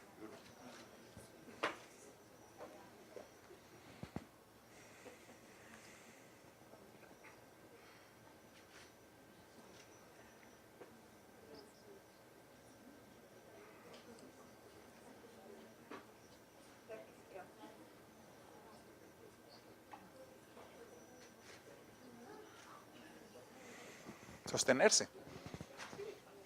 No puedo. ¿Qué? Bueno, pero esta es la idea precisamente. Bueno, sentémonos y hagamos un autoexamen sincero. Quiere que lo conocen este ejercicio. Este ejercicio es de lo más poderoso que existe y de lo más sencillo. Entonces, ¿quién lo conocía para la osteoporosis? Tú estabas hablando. Sí, pero la osteoporosis es un Pon el micrófono porque les quiero contar. Pero no es para el susto el ejercicio, ¿no? bueno, doctor, la conocía porque pues, yo soy taoísta hace 20 años. Eso. Pues en las doctrinas taoístas manejamos Qigong y, bueno, en fin, manejamos los 7 ritos tibetanos y cosas así. Y pero sí, lo conocía porque se maneja para el sistema neurológico, todos los patologías neurológicos, más que todo para Alzheimer. Para toda la parte cognitiva, para mejorar la alegría, la felicidad, la vitalidad. Ustedes están cansados, descoordinados, entonces arrancan y se sostienen. Y lo hacen. Y dura uno, a veces 10 segundos, a veces dura un minuto y medio. Cuando uno se logra centrar ahí, esto los vitaliza. ¿Quiénes lograron hacer digamos, el 5 en la mitad, así? Doctor, en esa práctica siempre se respira profundo para mantener el equilibrio. Y ahí uno sostiene el equilibrio, respira profundo. Ahora sí, ahora le voy a poner por eso el ejercicio para la casa. Lo que estamos haciendo es viendo el nivel de equilibrio o de deterioro. Entonces, el ejercicio sinclo ya tenemos equilibrio. Entonces, ahí podemos hacer ejercicios con eso. Si uno ya lo tiene, lo puede seguir haciendo. La idea es obviamente hacerlo con los dos pies. Uno siempre tiene un pie dominante por razones obvias, como un brazo dominante, pero el equilibrio no puede ser de un lado. Si uno tiene un equilibrio de un lado, pues creo que tiene es un desequilibrio, ¿no? Bueno, ¿quiénes pudieron hacer el 5 con los ojos cerrados y con las manos en la mitad? Real, ¿no? Sin la silla. No, moverse se mueve uno. Pero no se cae, no hace esto. Pudieron, bueno. ¿Qué se busca con este ejercicio? Es un ejercicio muy sencillo. Los taoístas de lo que sacan esto, el Qigong, hacerlo 1 minuto al día. Es suficiente para mejorar, y esto es bueno para que lo hagamos desde niños, que es muy fácil para ellos, para mejorar la función cognitiva, la actividad consciente, pero también mejora la estructura corporal, relaja los músculos, le quita uno tensiones y además le ayuda incluso pues para todo este proceso de remineralización. Es un equilibrio del cuerpo. Hay que hacerlo con los dos pies. O sea, no al tiempo porque se cae uno, pero quiero decir... Sí, dime. Ah, tú también haces Qigong. Hay un ejercicio, tal vez no de Qigong, que es bastante interesante para también medir la fuerza de la columna y de nuestros pies. Sentarnos al final de la silla y levantar ambos pies por 30 segundos, por lo menos como mínimo, y aunque se escuche puede ser muy fácil, muchas personas no lo hacen. Sí. Podemos imitarlo, tal vez. Bueno, hagámoslo. Sentarnos En la punta de la silla. En la puntita de la silla. La columna erguida, y levantar los dos pies. Ahí está. Y ahí, Ojos abiertos o cerrados. no, eso demuestra, contemos por los 30 segundos más o menos, si lo pueden tener. Ahí está, ¿no? Eso sí. No, levantarlo, Ahí están los pies Los levantados. pies estirados. estirado, Ah, estírenlo. ay, pero ahí me toca con... Pero no tiene que estar recostado. No. Derecho. Aquí está recta. 30 segundos. Pero sobre el borde de la silla o contra la espalda. Por lo menos que puedan sentir que están sentaditos, pero sí tiene que ser... No, pero aquí está separado. pero Ahí sí está. tiene que estar separado, no tiene que uno verse recostado. Donde quieran. Listo, 30. Bueno, estuvo bueno este desorden.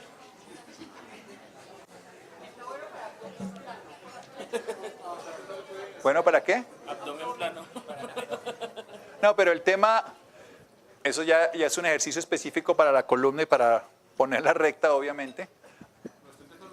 No por eso, para poner la columna recta. Lo que nos sirve ahí es para alinearnos. Lo que quiero es que el otro ejercicio es muy sencillo y uno a veces le dicen ejercicios para una persona mayor, para la parte cognitiva, entonces ese es un ejercicio. Este es un ejercicio muy antiguo de la China y funciona, y es muy, muy barato, muy cotidiano, y háganlo. Y ese ejercicio sirve para todo. Es un ejercicio para recomendar, para hacerlo todos los días 1 minuto, después de bañarse. Se quedan así un rato.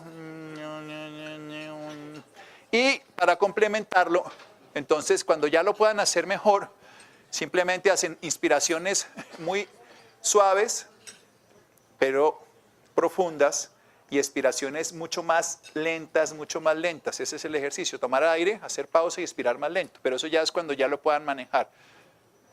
Y es todo. Y esto, de las cosas poderosas en la vida, es ejercicio. Y súper sencillo, por eso se los quería contar, pero primero hacer todo el trabajo. Como uno al principio no lo puede hacer, entonces haga los otros. Primero así, chan, hasta que luego haga así y se quede ahí. Y permanezca. ¿Qué pasó?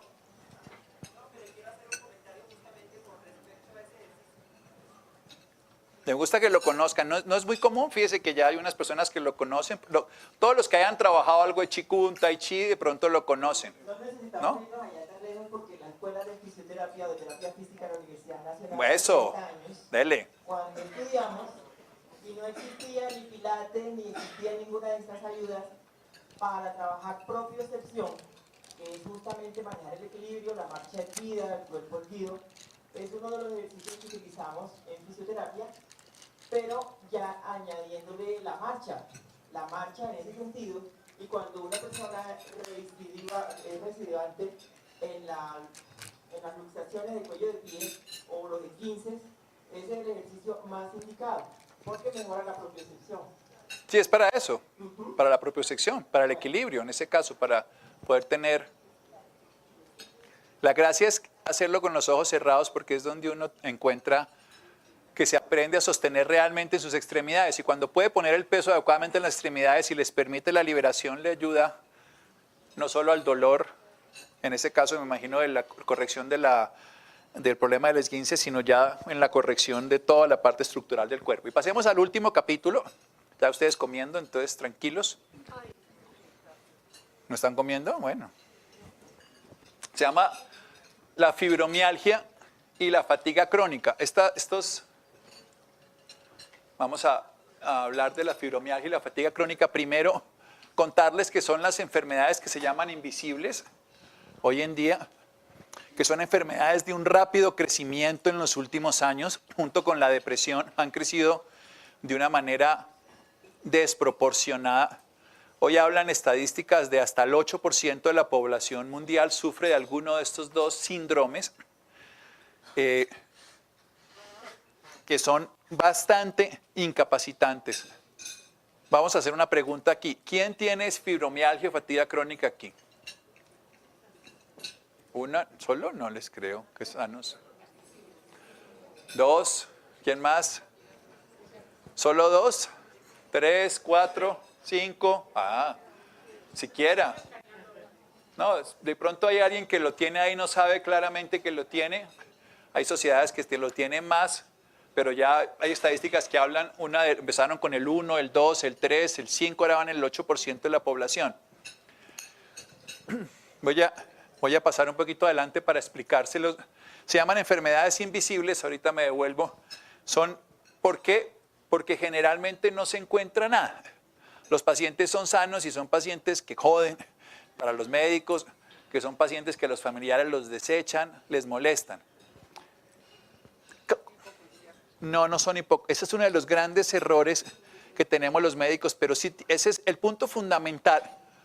Uno oye la crítica y lo que les voy a hablar ahora de lo que se ha investigado y el tratamiento.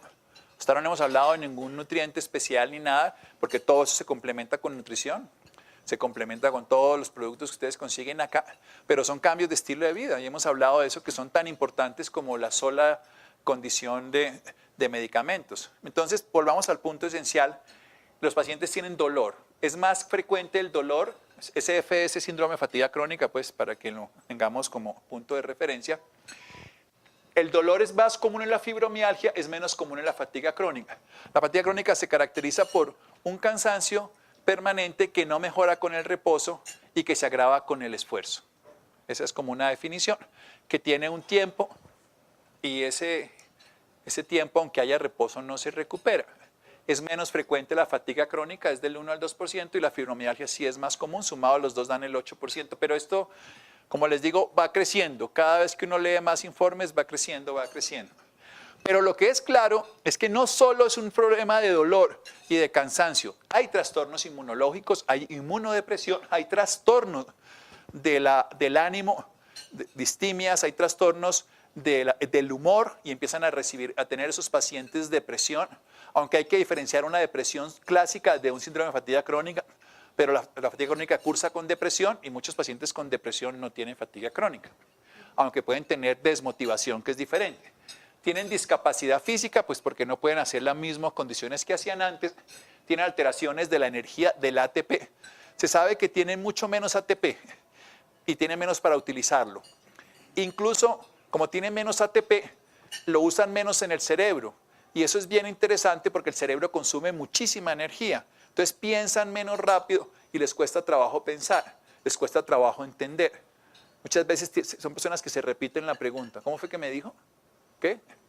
Para poder como darle el tiempo a contestarse cuando ya estén en un proceso bien avanzado. No son simuladores, No los podemos ver como personas hipocondriacas porque los relegamos a seguir sufriendo. Y por supuesto ese trastorno cognitivo que les acabo de decir. Voy a hablarles unas recomendaciones de la fibromialgia versus la fatiga crónica. A mí me encanta el tema de la fatiga crónica. A mí me gustan esas enfermedades que tienen manejos más simples y menos intervencionistas. Y lo que pasa es que como son desechables, ustedes todos deben saber, los que trabajamos en este tipo de medicina, que recibimos lo que no es tan grande, porque no, o sea, lo que es curable, operable es más fácil. Pero muchas veces salimos de eso. Entre otras cosas, por ejemplo, las hernias discales, que es otro tema que hubiéramos podido coger hoy. Los pacientes tienen dolor de hernia discal, cada vez los operan menos, pero cuando los operan le queda el dolor de la cicatriz de la hernia y le sigue doliendo el resto de la vida. Cambiaron una neuropatía distal por un dolor del lumbago permanente. Entonces, muchas veces las intervenciones quitan un problema, pero manejan otro, o generan un síndrome regional complejo, que es otro proceso tan interesante de manejar. Todos estos son interesantes porque ¿por qué me gusta todo esto? Porque el enfoque es holístico. Y eso es lo que le está faltando a la medicina hoy en día. Cuando uno no puede enfocar holísticamente un paciente, entonces uno lo compartimenta. Entonces el neurólogo le da lírica, el reumatólogo le da antiinflamatorios, el fisiatra lo pone a hacer ejercicio, el psiquiatra le da antidepresivos, que los otros no lo quieren ni ver. Y es un paciente que lo partimos entre 4. Y es un paciente que se puede enfocar desde una sola realidad. Una sola realidad que incluye mente, emoción, actividad física. Si lo vemos así, nosotros los que intentamos hacer una medicina integrativa, podemos trabajar con estos pacientes porque podemos comprender que el carro y el chofer no son diferentes. Que él tiene una alteración de su psiquis y de su soma y que su carrito no funciona bien porque también su chofercito no lo sabe manejar y no le hace los mantenimientos y las cosas adecuadas. Entonces, las recomendaciones de la primera parte es aceptar que le duele al paciente con fibromialgia.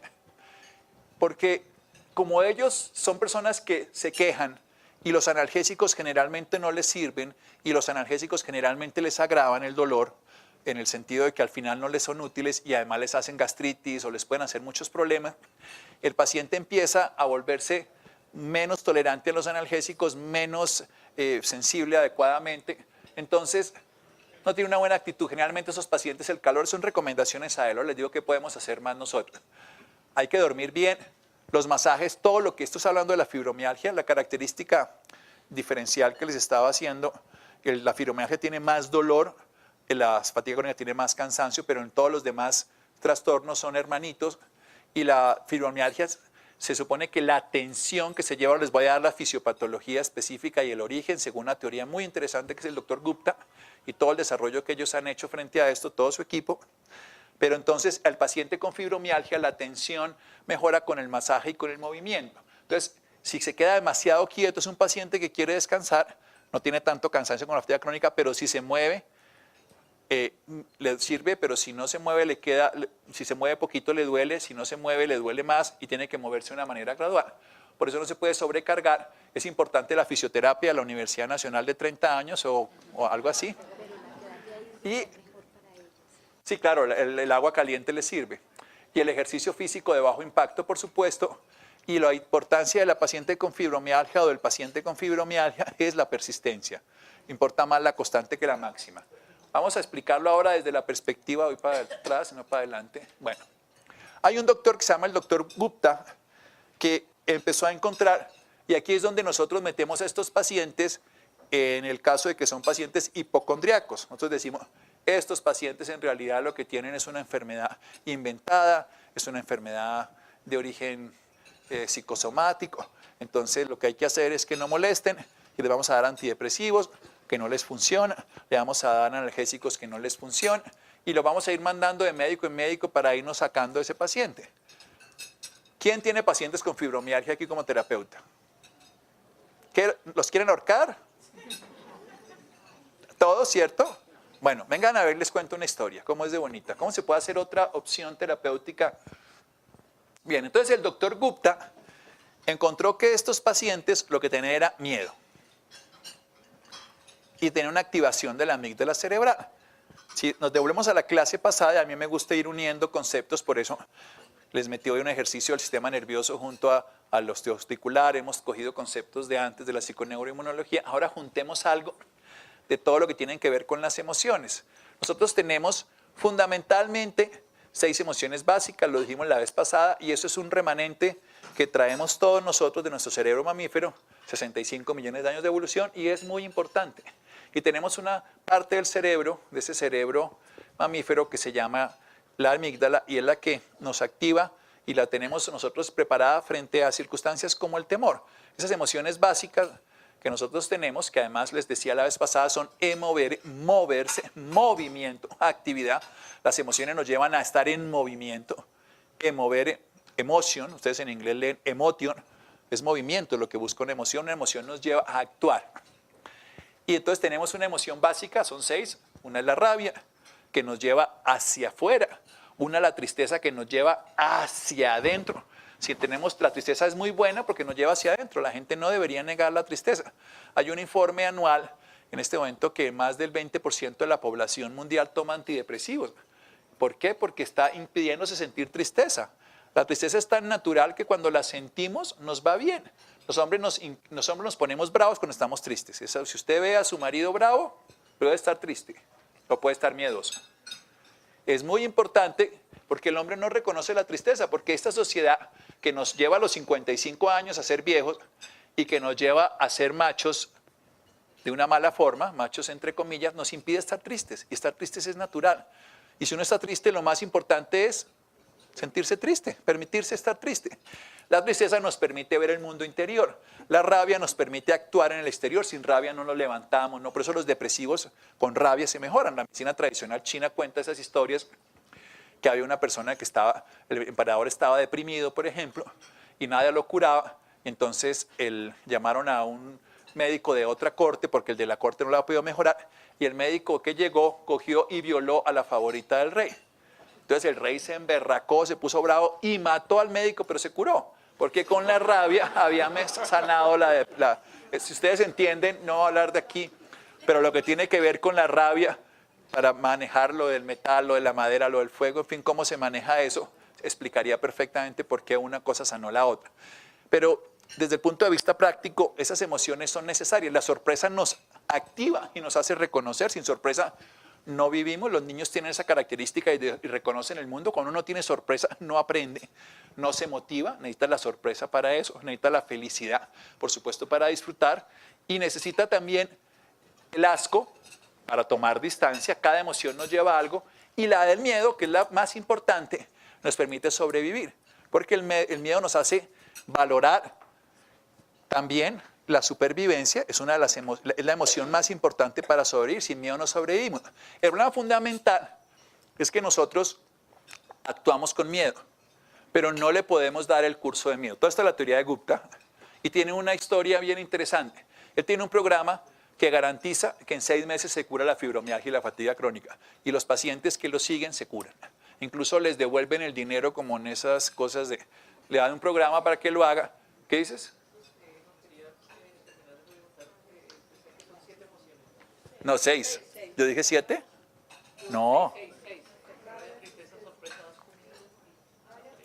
Rabia, tristeza, asco, miedo, felicidad. Algunos lo llaman felicidad, otros lo llaman alegría. Para mí es felicidad porque viene de felicitas, que es fértil, y no viene de alegritas, que es vivo y animado. Entonces, para mí la alegría es un sentimiento, pero eso hay la controversia que es simplemente lingüística.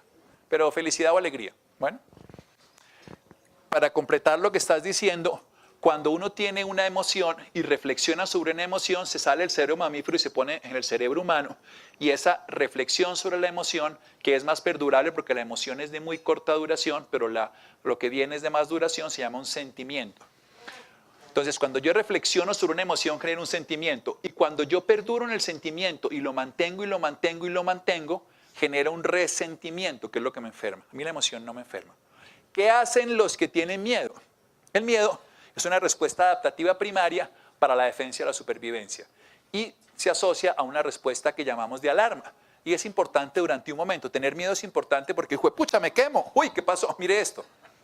Si yo mantengo ese estado permanente de temor, paso a lo que se llama de una fase de alarma a una fase de resistencia. Me mantengo en miedo. me mantengo en miedo y no lo logro sacar. Por ejemplo, si ustedes van a montar en un avión y quieren ayudar al piloto a subir porque tienen miedo a volar, y son los pasajeros que van agarrados de la silla intentando que el avión suba, entonces uno le pregunta al pasajero, ¿tiene miedo? No. Si la persona dijera, sí, estoy con mucho miedo, me siento muy miedoso y necesito moverme, bueno, salga, vaya al baño, lo que sea, la capacidad de expresar y de mover, el miedo tiende a recogerse. ¿Para qué? Sí, lo tiende a paralizar. Lo que uno necesita precisamente es que no paralice ni el lenguaje ni la palabra, y la gente hace bien cuando tiene miedo y habla. Yo recuerdo a mi hijo la primera vez que se fue muy chiquitico a Estados Unidos solo en un intercambio. Esa noche él me llamó, nunca a las 10 de la noche porque estaba en un sitio solo, entonces me llamó a las 10:30, a las 11, a las 11:30. Entonces me decía, yo no tengo miedo, papá, yo lo que quiero es oírte. Yo, sí, mi amor, vamos a hablar, y hablábamos.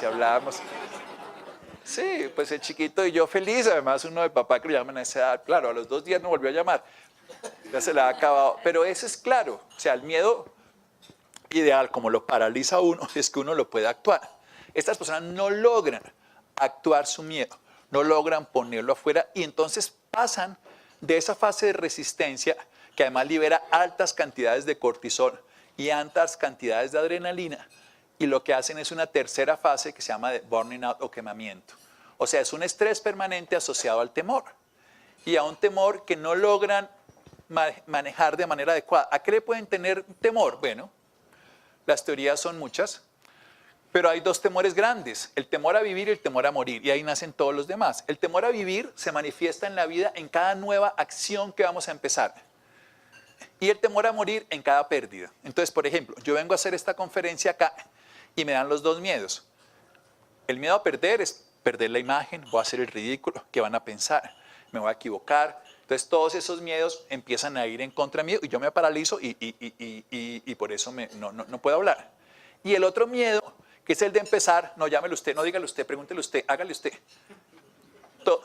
Esos son los 2 miedos fundamentales. Hay muchas estrategias. El problema fundamental no es que es un miedo de una semana. Por eso digo que es una enfermedad. Estas 3 enfermedades o 3 síndromes que les hablé, osteoporosis, dolor de espalda, trastornos de equilibrio y ahora la fibromialgia y la fatiga crónica, son enfermedades que empiezan desde niños, pero que se manifiestan en adultos. Y cada vez se manifiestan fatigas crónicas en adultos más jóvenes, como cada vez se manifiestan osteoporosis en adultos más jóvenes. El tema fundamental es que hay que romper el círculo de pensamiento y emoción negativa. Esa es la estrategia. Y él lo llama el RAC, que es la reprogramación de la amígdala cerebral. Y eso se puede hacer, y es un programa que se puede hacer muy sencillo. Ese programa tiene básicamente el freno a la amígdala, el uso de visualización creativa, les voy a contar un momento, romper la tensión, no miedo, sí amor. Eso suena muy esotérico, pero el amor es expansión, el miedo es contracción. Entonces, todo lo que hagamos de expansión, el solo hecho de contar que nos da miedo. Por ejemplo, si ustedes tienen miedo en una conferencia, la gente dice, hay dos escuelas. Si uno quisiera salir de la escuela de Gupta, lo manejaría de la siguiente manera. Si uno tiene miedo un día y se para en un escenario y dice, yo estoy muy asustado, me asusta mucho el público, yo les quiero decir que me siento aquí totalmente miedoso. Y a la tercera vez que lo dice, habla. En cambio, el otro que hace lo contrario, no, yo lo que quiero es mostrar que aquí yo estoy, ese hombre, primero todo el mundo dice, eso es como el del peluquín, todo el mundo lo reconoce, pero él jura que nadie se da cuenta. Y de segundo, pues lo que hace es una tensión permanente. Ese es el que se podría enfermar, el primero no. El primero no hizo el ridículo, el primero humanizó su realidad, y ¿cómo la humanizó? Se tranquilizó. Si todos los seres humanos tenemos miedo, salvo que tengamos una lesión de la amígdala cerebral. De resto, todos tenemos miedo. Miedos de la vida, que es a entrar o a hacer algo nuevo, y de la muerte, que es hacer algo novedoso, algo que, donde podemos perder algo. Entonces, perdemos, aquí yo salgo al público, entonces voy a perder mi imagen, voy a perder mi prestigio, voy a perder. Krishnamurti, para meterle, porque todo esto es muy filosófico, Krishnamurti es uno de los grandes líderes espirituales del siglo pasado que bien vale la pena leer. Él dice, el miedo ocurre de la dualidad. Siempre que tengamos dualidad podemos tener miedo. Por ejemplo, vamos a preparar la comida. Eso va a salir rico, pero ¿y qué tal que no? Voy a decir algo en esta conferencia, debe salir bien, pero ¿y qué tal que no? Cuando la actividad, y aquí viene la explicación, cuando la actividad que se inhibe por no actuar, ya sea por lo que pensamos, sentimos, o sea, ya sea un pensamiento o un sentimiento, porque viene una emoción pero se perpetúa, nos lleva a tensión muscular, hacemos fibromialgia cuando lleva más a permanentemente lucubración. Entonces, personas más intelectuales hacen más fatiga crónica, personas más emocionales, se supone, hacen más fibromialgia, entonces hacen dolores musculares y quedan con esta lesión. Lo que él hace es reprogramar la amígdala cerebral. ¿Cómo la reprograma? Bien, la reprograma con visualización creativa, siempre con visualizaciones. Cuando ustedes visualizan, ustedes logran hacer exactamente lo mismo que si lo estuvieran viviendo en la vida real. Es el ejemplo más sencillo que ustedes todos han escuchado de cortar un limón. Con la imaginación. Coger el limón.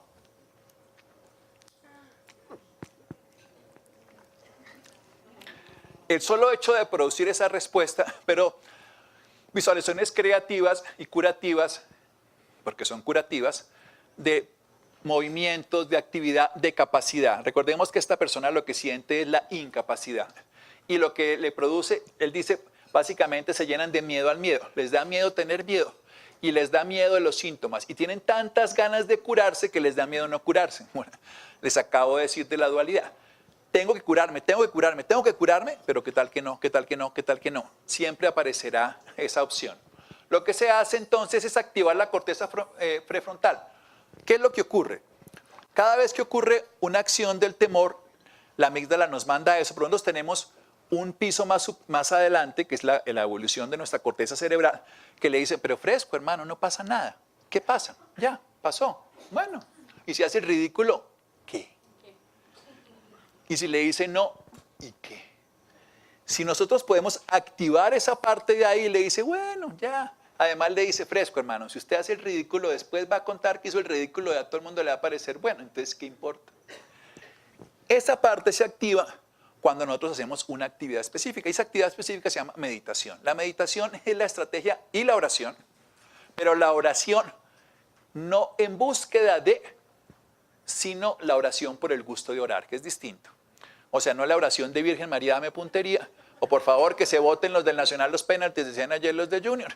Esa no funciona, sino la oración por el gusto de orar, estar en presencia de Dios, estar en comunión con Dios, o básicamente la meditación de estar en estado de conciencia. La meditación ideal es la meditación budista, la meditación contemplativa, no es la meditación de repetición de mantras, y es la técnica de Gupta. Ustedes pueden entrar a internet, en el método de Gupta, y funciona de esa manera.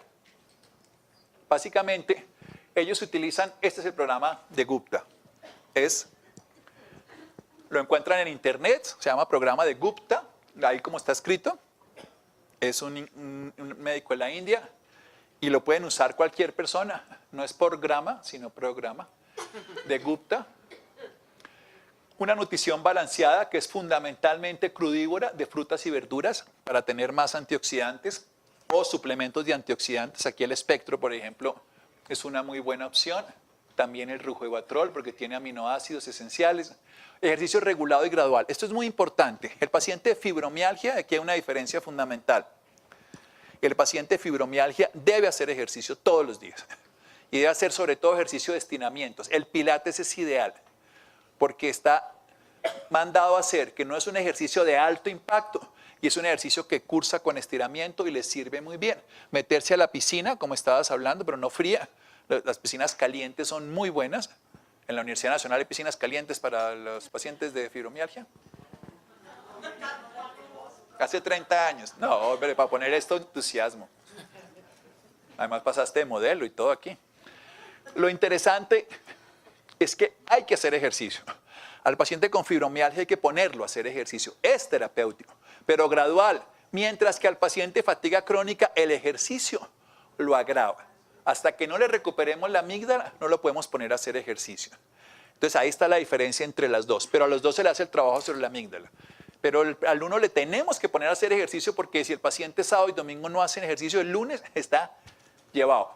mientras que el paciente de fatiga crónica, si le hacemos ejercicio sábado y domingo, el jueves se está recuperando, porque la recuperación de él es muy lenta y eso es muy importante. Pero sin embargo, hay que hacerlo con lo que se llama un ejercicio de acuerdo a las posibilidades. Tampoco se quede encamado, porque el encamamiento, si ustedes lo saben, 3 o 4 horas de encamamiento pueden generar osteoporosis y generan sarcopenia, o sea, la pérdida de la masa muscular, y generan la pérdida de la masa ósea, el encamamiento. Entonces, no podemos encamarlo, pero no podemos poner a hacer ejercicio, o sea, que esté sentado, que se mueva por la casa, que deambule, no que se quede acostado, porque además si se queda acostado demasiado, pues sabemos los trastornos de piel, en los respiratorios, ya todas las posibilidades. Y la suplementación esencial, magnesio. La forma más adecuada de magnesio es el maleato, la que se ha encontrado que puede llegar a funcionar, aunque todas las formas de magnesio pueden funcionar. La vitamina B12 se ha encontrado que es útil.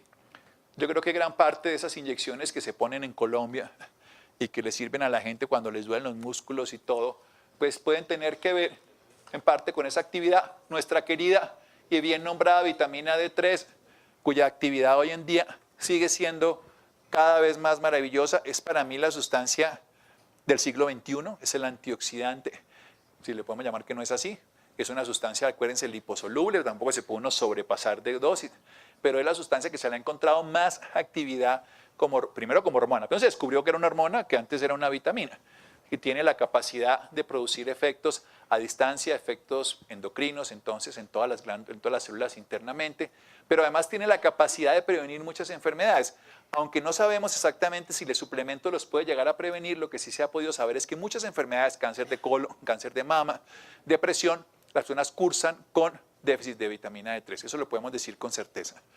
Lo que no está claro, y es la pregunta que tú hacías y es muy válida, ¿por qué las suplementaciones no son adecuadas? Entonces está la teoría, porque las suplementaciones son de muy baja dosis, porque la gente cuando suplementa habla de 400, 800 o 1000 unidades de vitamina D, que eso es como un camino, como dice, un canto a la bandera, un saludo a la bandera, o las verdaderas que serían 8000 o 10000 unidades internacionales. ¿Qué? Sí, aún más, pero siempre se corre el riesgo de la toxicidad porque es... Entonces, lo que uno tiene es paciencia y dar dosis más altas, es como la forma de manejarlo y medirla. Y la vitamina E, que también se conoce en todas sus formas por su efecto antioxidante y que hace unos años, y yo les he contado en otras charlas, que se le ha echado todo el muerto, que la vitamina E es más tóxica, pero no es la vitamina E liposoluble clásica que viene en grajeas, que es como la que se consigue aquí, que es el alfa-tocoferol, sino la que viene en polvo y que es sintética, que esa es la que está haciendo problemas, pero como todo es el mismo nombre hay que aclararlo. Entonces, no le tengan miedo a los pacientes de fibromialgia, no les tengan mamera primero entonces, no les tengan miedo porque les da a ustedes. ¿Sí? No, que no me llegue ninguno.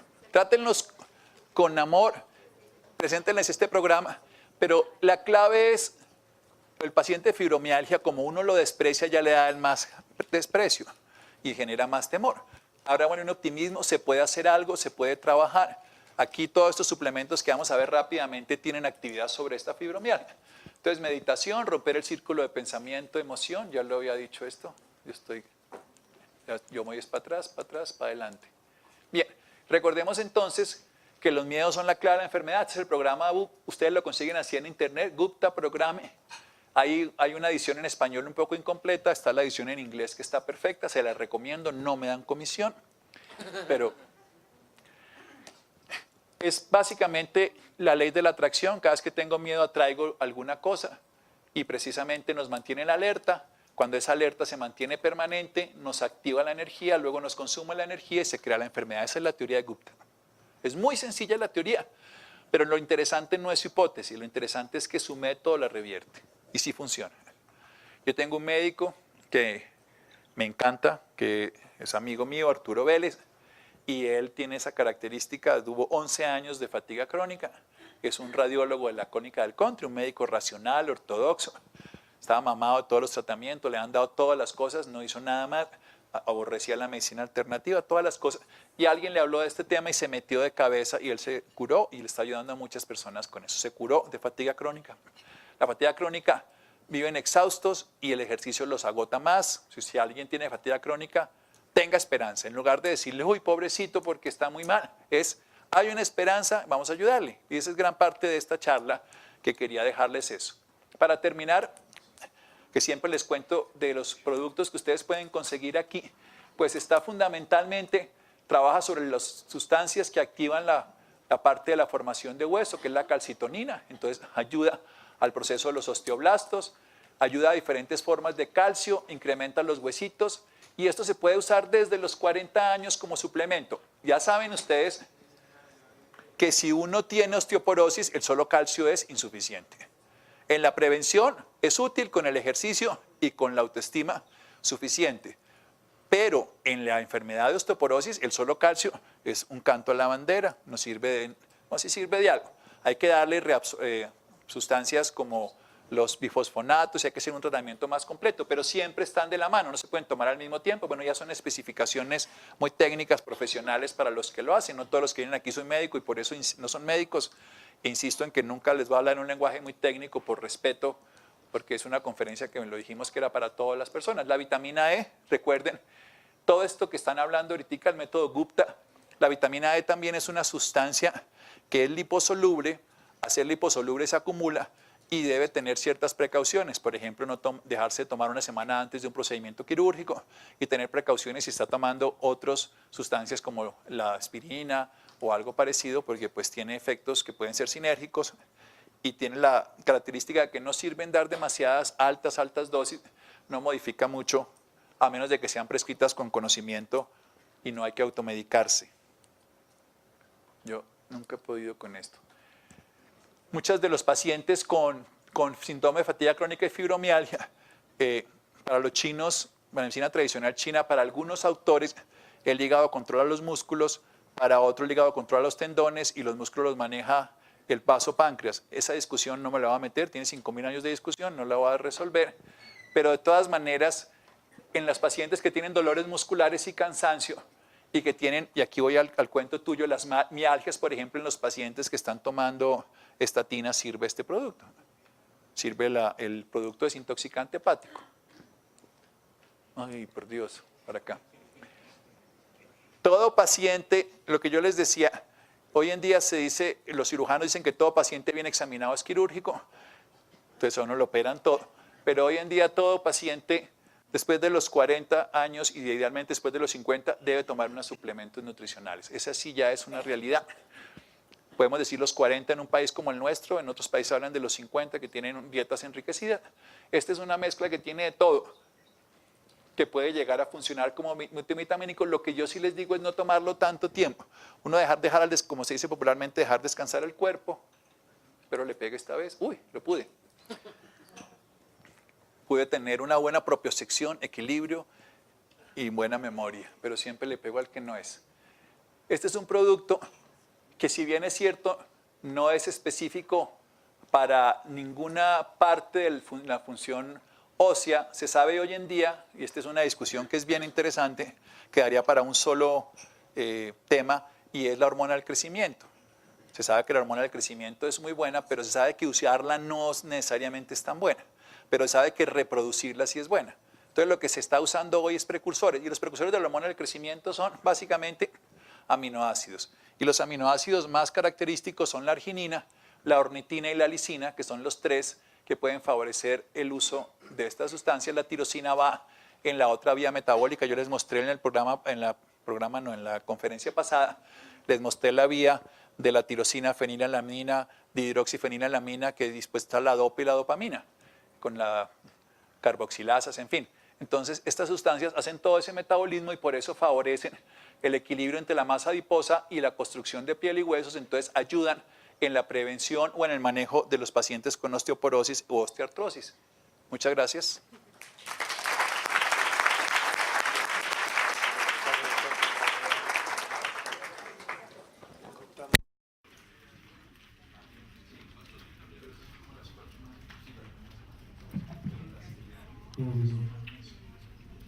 Podemos hacer algunas preguntas que tengan inquietud.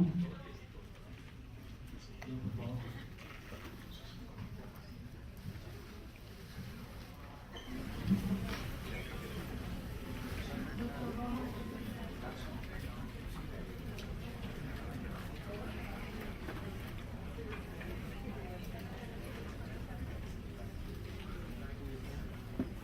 Santiago. ¿Tiene una pregunta? Tengo dos preguntas. La primera es en las pacientes que tienen algún tipo de alergia a las infecciones de soya, aparte de esa suplencia y que no sea la suplencia hormonal alopática, ¿qué otra cosa se les puede? Sí, porque tienen alergia a los Pero todas sustancias, el problema fundamental es cómo sean las mezclas, porque uno hace alergia a las proteínas. Digamos, si tú tienes alergia al pescado pero tomas omega 3 no te da alergia, o si tienes alergia a la leche y tomas el calostro de estos productos for life no te da alergia. Entonces depende cómo esté procesado el producto te puede llegar a dar eso. Voy a estar a mí por ejemplo, si ustedes tuvieran alergia directamente a la soya y tuvieran que escoger un producto que se llama Impriflavone, que es un producto derivado de la soya, que es específico y que no da alergia a las proteínas, tiene alergia a la soya, que no se consigue. Se llama Impriflavone, ya como para hilar tu respuesta específica. Impriflavone. Pero generalmente los pacientes, aquí esta mezcla que se llama Estrologic, por ejemplo, que no está aquí, pero usted lo tiene el producto, tiene productos fitoestrógenos y como no es el producto entero ni las proteínas, no tiene por qué producir alergia. Yo creería que no tiene que producir. Sin embargo, está descrita la alergia a la soya, entonces en Japón, que son comedores de soya compulsivos, entonces le sacan el producto que tiene la actividad. También hay otras muchas sustancias dentro de la soya, la dancerina, la fenisteína, todas estas son las sustancias que tienen la actividad de la soya. Sin embargo, hay otras sustancias que tienen la COSH, que es una de las, aquí no sé qué, aquí está el estrológico, creo, es que no sé. Bueno, pero es un producto que no tiene por qué darte alergia, porque no tiene, lo que le da a uno alergia es a las proteínas, básicamente. Por eso el polen da alergia, porque el polen es proteínas. La segunda pregunta es muy específica. Un paciente adolescente que todo el tiempo se la pasa sacándose las yucas. Las isoflavonas específicamente, el extracto de sal. Sacándose las yucas, digamos, o sea, estirando, hace estiramientos duros de piernas, de brazos, de cuello, todo el tiempo. ¿Qué se le puede hacer? O sea, ya lo hemos tratado de distintas maneras y es más sacar de las manos. Pues mira, para mí sería que tiene un TOC, un trastorno obsesivo compulsivo, porque cuando uno hace una actividad, recuerden que las obsesiones son mentales, los comportamientos son las compulsiones que son acciones. Yo creo que hay que manejarlo desde esa perspectiva, porque esto es simplemente una tensión que él está sintiendo y que se quiere arrancarlos y lo que está botando es en los huesos. Desde otra perspectiva, le haría un fortalecimiento muscular para aminorar la tensión, pero yo no creo que ninguno de estos productos como tal funcionara si no tiene una psicoterapia específica, porque él está haciendo, eso es un TOC. Hombre, si yo me saco un día las yucas aquí sí, pero si si yo me lavo las manos 20 veces y me quito los padrazos y todo, estoy teniendo una manifestación de un trastorno obsesivo compulsivo y ahí sí es como hay que manejarlo. No como una recomendación, sino ya como un proceso donde debe requerir una psicoterapia. Recuerden, yo no soy ortopedista ni reumatólogo y cuando hablo de todas estas cosas, pero soy médico integrativo y lo que me gusta es darle un enfoque holístico y los pacientes todos. Ojalá los médicos existan acá, los terapeutas siempre veamos todos los pacientes, porque holísticamente esa es la gran pérdida de la medicina convencional. Ha avanzado tanto que se ha olvidado de otras partes. No quiero decir que sea malo, pero los que nos quedamos viendo el paciente completo no lo podemos perder. Y esa es la idea de todas estas cosas. Hacer un enfoque de estudio de vida, de actitud mental y de nutrición, que es lo que podemos hacer. Cuando lo vemos integralmente, los resultados son siempre mejores. Doctor, ¿estos productos tienen alguna interacción con moduladores del estado de ánimo como el litio o con algunos antidepresivos? ¿Se los puede usar de forma coadyuvante, de forma complementaria? Cuando tú tienes específicamente qué productos, el triptobal no lo puedes usar cuando el paciente está tomando medicamentos de tipo inhibidores de la recaptación de serotonina, como me los acabas tú de nombrar. Y el triptófano tampoco se puede tomar porque tienen interacción. Recordemos que el triptófano y esto tiene 5-hidroxitriptamina, todo eso va a producir al final mayor cantidad de serotonina, pero al tú meterte en el metabolismo interfiere y no lo debes tomar al tiempo. Ese es el único, los demás sí los podrías tomar. si hay algún producto, aquí tiene otro producto que puse ahí, que es el Rejuvatrol, que tiene pues, tiene 5 aminoácidos, que estábamos hablando, que son la arginina, ornitina, lisina, tiene la tirosina. Entonces puede tener que ver para algunos pacientes que están tomando suplencia tiroidea, puede haber algún tipo de interacción. Eso ya es muy sutil. Aquí está arginina, glutamina, ornitina, lisina, tirosina y GABA. En este caso, los pacientes que están tomando ansiolíticos de tipo benzodiazepinas, que también hacen lo mismo, ya no con la serotonina, sino con la GABA, porque es el mecanismo de las benzodiazepinas, entonces también puede tener interacción. Entonces hay que tenerlo en cuenta el Rejuvatrol para pacientes que están tomando ansiolíticos, como puede ser el Ativan, como pueden ser las benzodiazepinas. Si las conoces, sabrás de todas las formas que hay en Xanax. Y el otro con los pacientes, pero no con el litio, ninguno de los dos. Vamos a ser más específico la respuesta. ¿Qué producto sería recomendable como coadyuvante en los pacientes con Parkinson? ¿Con Parkinson? Sí, casualmente está ahí puesto. Por supuesto, los pacientes también les sirve un espectro, que es un multivitamínico completo, que serían esos 2 productos. Ahora, no hemos hablado en esta oportunidad, pero hay 2 productos muy buenos también para la parte neurológica, y uno en sí mismo es el omega 3. La vez pasada hablamos mucho del DHA frente al daño neurológico, y el otro es el Kyolic Neurológica, que tiene además carnitina y que tiene el Kyolic, que es una sustancia que activa la circulación. Entonces ahí tendrías todos esos, pero en principio este sería el ideal, el Kyolic Neurológica, y ya como complemento los otros 2. Doctor, buenas noches. Doctor, mi pregunta es al respecto de... Usted mencionaba que la mayoría de las enfermedades vienen de la infancia.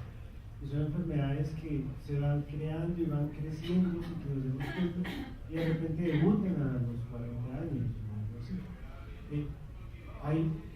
¿Usted conoce maneras de tratar esas enfermedades que se han creado antes de que tengan síntomas? Sí, precisamente vamos a hablar de las que hemos hablado en este momento. Si nosotros evitamos que la persona inhiba la expresión de las emociones, si nosotros favorecemos que tenga una nutrición adecuada en calcio, si nosotros favorecemos que tenga un ejercicio y unos buenos hábitos saludables en cuanto a la postura, vamos a disminuir estas. Pero ¿cuál es el problema? Que son las cosas que están pasando en este momento. Estamos logrando que tengan malos hábitos de postura. Por eso es que yo empiezo a contarlo desde ahí, porque por eso están hablando que van a ser enfermedades y que siguen creciendo, el dolor de espalda. Y el dolor de espalda lo estamos creando ahora. No porque carguemos bultos, porque ese no es el problema de nuestra sociedad moderna, sino porque estamos sedentariamente usando el computador. Ese es el problema. Entonces, si es una enfermedad que si hacemos una actividad hoy, podemos evitar. Segundo, si nosotros hacemos que hagan ejercicio aeróbico, saltar, brincar, lo que ustedes quieran, nadar, ese tipo de ejercicio, en ese momento que nosotros lo ponemos a hacer a esa persona y le ponemos una buena fuente de calcio, estamos evitando una osteoporosis temprana. Si tiene un factor genético, por supuesto va a tener más posibilidad de desarrollarla. Entonces sí lo podemos hacer, y eso es lo que estamos sugiriendo acá. La otra cosa, y les decía, la parte de la autoestima. Esto tan elemental como decirles que una mujer que se siente 20 años más joven de su edad tiene los huesos más jóvenes simplemente por sentirse, o simplemente no, profundamente importante porque se siente más joven. Porque decir simplemente es como un decir, no, es que si yo me siento más joven es porque actúo a consecuencia y mi cuerpo lo está, y si por el contrario me siento más vieja porque me pusieron más vieja, pues mi estructura biológica se pone en esa edad. Y esto lo investigan, lo hacen una cosa muy bien estandarizada, y se dan cuenta que hay una relación directa en cómo yo me sienta y cómo yo me vea frente a cómo yo estoy. No solamente es una suposición, sino una respuesta adaptativa igual. Entonces todo eso sí se puede hacer. Ahora, hay otras enfermedades que son de otro estilo, que no es lo que hablamos hoy, pero es una enfermedad que es la primera que causa muertes en el mundo, que se llama la enfermedad cardiovascular. Y esa la causa específicamente por un estilo de vida que tiene 3 grandes principios: una dieta inadecuada, un sedentarismo y algo fundamental, que es un estrés no adaptativo. Entre la dieta inadecuada hay 2 factores fundamentales, que es la dieta rica en grasas saturadas y el cigarrillo. El sedentarismo, pues obvio, y en el estrés es fundamentalmente no sentirse útil, amado y aceptado, y no sentirse reconocido, que lleva a un trabajo excesivo del corazón para darle una sobrecarga de adrenalina, en fin. Entonces todo lo que uno haga desde pequeñito funciona, y la idea de estas charlas, que ustedes pues, me han escuchado, si me han escuchado, es siempre hablar sobre hábitos, es lo que yo intento hacer, que todos cumplimos un pedacito de eso, bienvenido, si no cumplimos ninguno, pues mal, y nuestra función terapéutica es educar para que lo hagamos mejor. Pero yo sí creo que son enfermedades de la infancia que se manifiestan, y nosotros lo empezamos a ver. Uno ve al muchacho fumando, algún día dejaré de fumar, cuando ya tiene las arterias obstruidas, algún día tal cosa. Yo te cuento la historia y me meto con lo personal. Yo fui tan enfermo de chiquito, me la pasé hospitalizado varios meses de mi vida en los años, fui operado tantas veces y tantas cosas que me tocó aprender a la fuerza, y lo que yo quiero es que la gente le pase al contrario. O sea, yo tuve todas las enfermedades de chiquito y seguramente seguiré teniendo por muchas cosas que quedaron ahí guardadas, pero mi motivación ocurrió por obligación. La idea es que a la gente no le toque enfermarse, o sea, que no le toque lo que les decía a esta secretaria, que tiene una osteoporosis o una osteopenia severa a los 25 años, pero las descubrimos a los 25, y ahora 5 años, 8 años después están sin osteopenia, que si no lo hubiéramos tratado las hubiéramos encontrado a los 40 años fracturadas o cualquier cosa de este estilo. Entonces sí vale la pena hacer esto para evitar que tengamos enfermedades que además son incapacitantes. Se les he demostrado todos los daños que hace la osteoporosis. Una parte esencial de eso son los suplementos nutricionales, pero otra parte es el estilo de vida. Y aquí yo he sido claro siempre en todas estas charlas que para mí el estilo de vida es más importante que el remedio. Y no es una digamos, condición extraña que el gobierno de Estados Unidos se haya metido en los últimos 4 o 5 años con la esposa del presidente Obama. Michelle Obama hace todo un programa de crear salud, o sea, un programa de promoción en salud que no existía, porque todos los sistemas de salud en el planeta están quebrados por lo mismo, porque están tratando enfermedades crónicas, porque están tratando enfermedades degenerativas, porque están intentando paliar y curar cosas que no se pueden a veces paliar ni siquiera y no curar, porque no están metiéndose en este capítulo. Y la idea cuando empezamos a hablar con el grupo de Magna era contarles los beneficios de estas cosas, pero montarles una hipótesis más completa de medicina preventiva, o de lo que se llama promoción en salud. ¿Listo? Perfecto, doctor Santiago, muchísimas gracias. Muy amable. No sé si hay alguna inquietud adicional, alguna otra pregunta.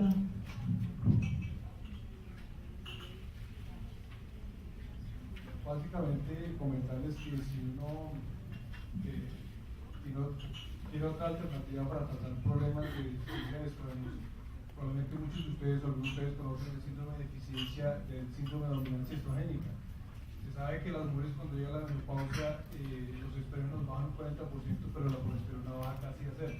Entonces lo que más se necesita no es tanto estrógeno sino progesterona. Y aquí tenemos un producto que tiene tiene llame negro, es un precursor de toda la cascada de hormonas esteroideas y contribuye a la síntesis de la progesterona. La progesterona es sinérgica con el magnesio y la vitamina E, junto con una eutiroides, un funcionamiento adecuado de la tiroides. Lo otro que me encontré aquí, un dato interesante, es que el Kyolic tiene S-acetilcisteína, y ustedes saben que el glutatión es un tripéptido a base de aminoácidos sulfurados, y la N-acetilcisteína se conoce como un precursor del glutatión. Y para la persona que hizo la pregunta de qué suplemento o qué producto puede hacer, el Kyolic es muy bueno porque es precursor del glutatión, y se ha visto que el glutatión es poderoso incluso para pacientes con Parkinson.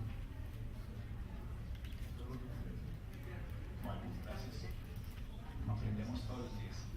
Si queremos saber alguna información adicional de los productos que vimos el día de hoy, o los que hemos visto de estas charlas, en la parte de afuera está el stand y están nuestros visitadores, que con muchísimo gusto les pueden resolver las inquietudes y tomar los datos en tal caso que tengan alguna pregunta adicional.